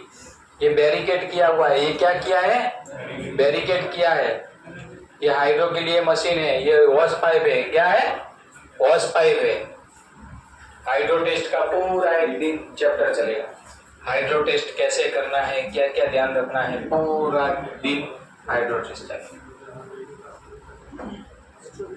देखो डिफरेंट टाइप की फ्लैंज और नोजल, ये हम लंच के बाद देखेंगे थोड़ा डेप्थ में, कितने टाइप की फ्लैंज आ रही है, क्या है, कौन कौन सी चीज है, क्या क्या है, उसमें इंस्पेक्शन करना है, वो सब चीज।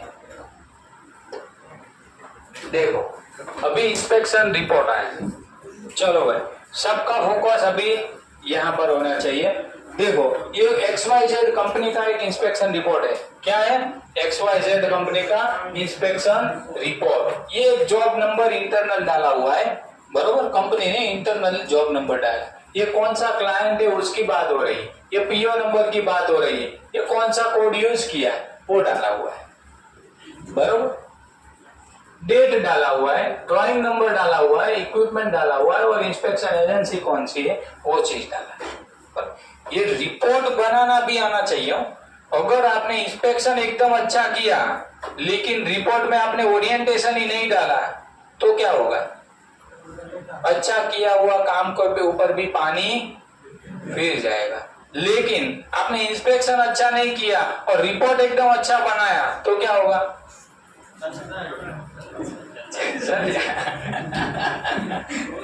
बरोबर। ये सब चीजें आपके दिमाग में होना चाहिए। रिपोर्ट बनाना तो आना ही चाहिए आपको। चलो चेक पॉइंट क्या क्या है, बरोबर। चेक पॉइंट क्या क्या है? डिस्क्रिप्शन है, ये मटेरियल का आइडेंटिफिकेशन। नोजल फिटअप इंस्पेक्शन करने आप जा रहे हो तो मटेरियल का आइडेंटिफिकेशन तो होना ही चाहिए। वो मटेरियल का आइडेंटिफिकेशन कैसे पता चलेगा? हार्ड स्टैम्प पूरा स्टेंसिलिंग रहेगा कंप्लीटली। फिर क्या लिखा है? Tag welder number, cut edge या टैग वेल्डर विजुअल चेक किया हमने, विजुअल चेक किया वो लिखा है। Cleanliness of weld area, weld area का क्लीनिनेस चेक किया हुआ है, ये चेक पॉइंट है। ये क्या है? चेक पॉइंट है। अभी देखो description of work inspection. Nozzle setup, कौन कितने नोजल इसमें डाला है? N1, N3, N4 और N5। ये 4 नोजल का सेटअप का इंस्पेक्शन किया, उसका एक रिपोर्ट बनाए, बरोबर। अभी देखो ये सीरियल नंबर है, डिस्क्रिप्शन है, एज पर ड्राइंग क्या चाहिए वो है N1, N3, N4 और N5। एक्चुअल में कितना है वो चीज डाला हुआ है, बरोबर। देखो अभी पहली बात हुई साइज की, किसकी बात हुई? साइज की। 40 MB schedule ATS into 150 class का फ्लैंज है। क्या है? फ्लैंज है। अभी N1 में भी वो है, N3 में भी वो है, N4 में भी वो है और ये N5 है। ये चीज इसने एक सेकंड नंबर पे क्या डाला? ओरिएंटेशन। ओरिएंटेशन में इसने डिग्री डाला। देखो ये 0 डिग्री पे है, ये 90 डिग्री पे है, ये 180 पे है और ये 270। ये रिपोर्ट जो इंडस्ट्री में यूज होता है एज ए स्टैंडर्ड प्रैक्टिस वही डाला हुआ है एज ए प्रैक्टिकल। कुछ बना के, कुछ कम करके, कुछ बढ़ा के डाला नहीं। ये चीज नीचे आया प्रोजेक्शन। ओरिएंटेशन का बात हो गया, अभी प्रोजेक्शन। प्रोजेक्शन का सबका डिटेल डाला हुआ है। क्या डाला है? सबका प्रोजेक्शन का डिटेल डाला। नीचे बात आया एलिवेशन। किसका बात आया? एलिवेशन। तो एलिवेशन में भी इसने सब डाला हुआ है।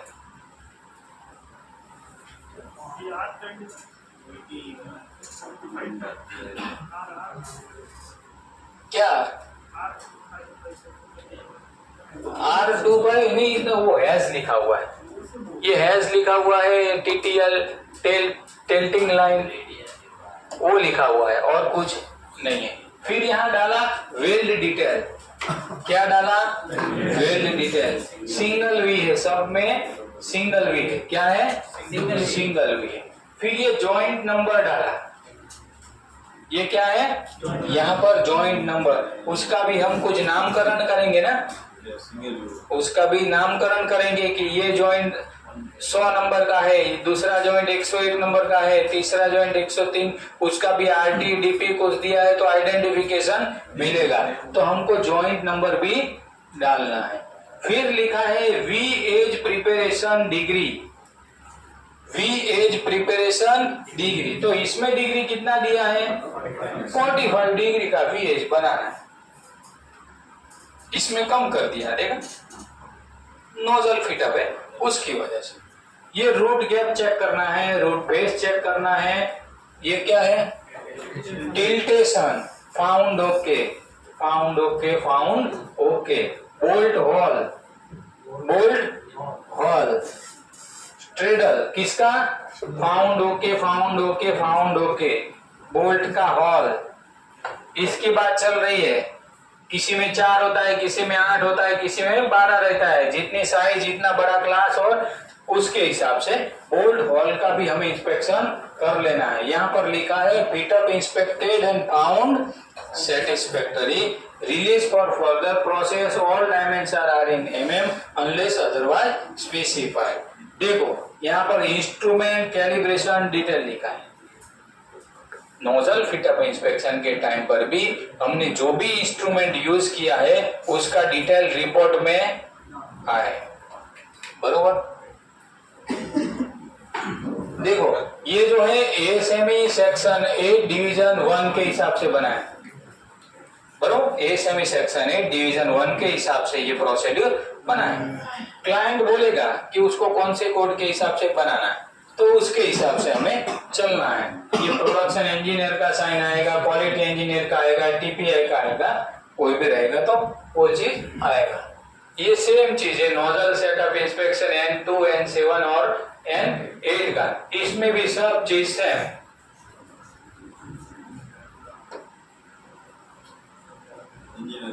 ये भी सेम चीज है, इसमें भी ये चीज है। चेक सेल्फ और वेल सेटअप ये लॉन्ग सिम शॉर्ट सिम के लिए है, ये नोजल सेटअप के लिए नहीं है। ये देखो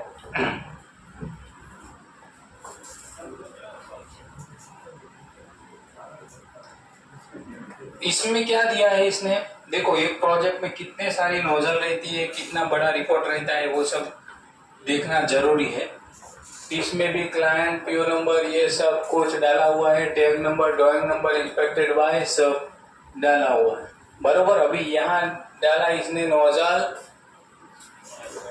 मार्क, नोजल मार्क, नोजल का मार्किंग बोला M1, M2, M3, N1, N2, J1, J2, N3, J1, J2, N1, J1, J2, N3, J1, J2। वो हमने लाइन टू लाइन देखा था ना, उसमें एक नोजल का J1, J2 सबका आएगा, तो इसने डाला है N4 का J1, J2 ये रहा, N5 का J1, J2 ये रहा, N6 का J1, J2 ये रहा, N7 का J1, J2 ये रहा। ऐसा एक रिपोर्ट बना है, कुछ भी रिपोर्ट में छूटना चाहिए नहीं। इसमें लिखा है ओरिएंटेशन, क्या लिखा है? ओरिएंटेशन। ये 0 डिग्री पे, 115 पे, 115 पे 0, 90 to 70, 0 डिग्री, 90 to 70, 0। देखो टाइपिंग मिस्टेक भी हो जाएगा तो बहुत बड़ा गलती हो जाएगा।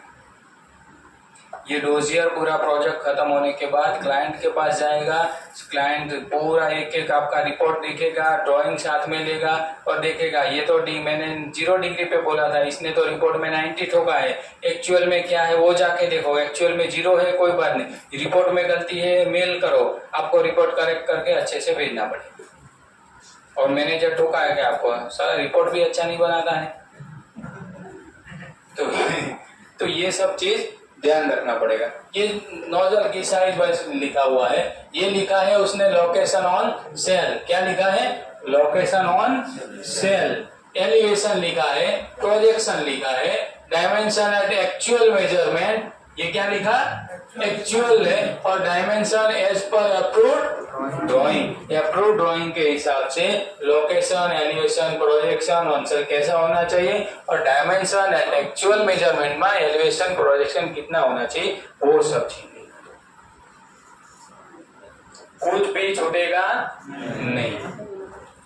देखो ये उसने लोकेशन में ऑन सेल, ऑन नोजल, अभी J1 J2 तो ऑन नोजल के ऊपर ही आएगा ना, नोजल के ऊपर ही J1 J2 है ना, इसलिए उसने वो लोकेशन वर्ड यूज किया।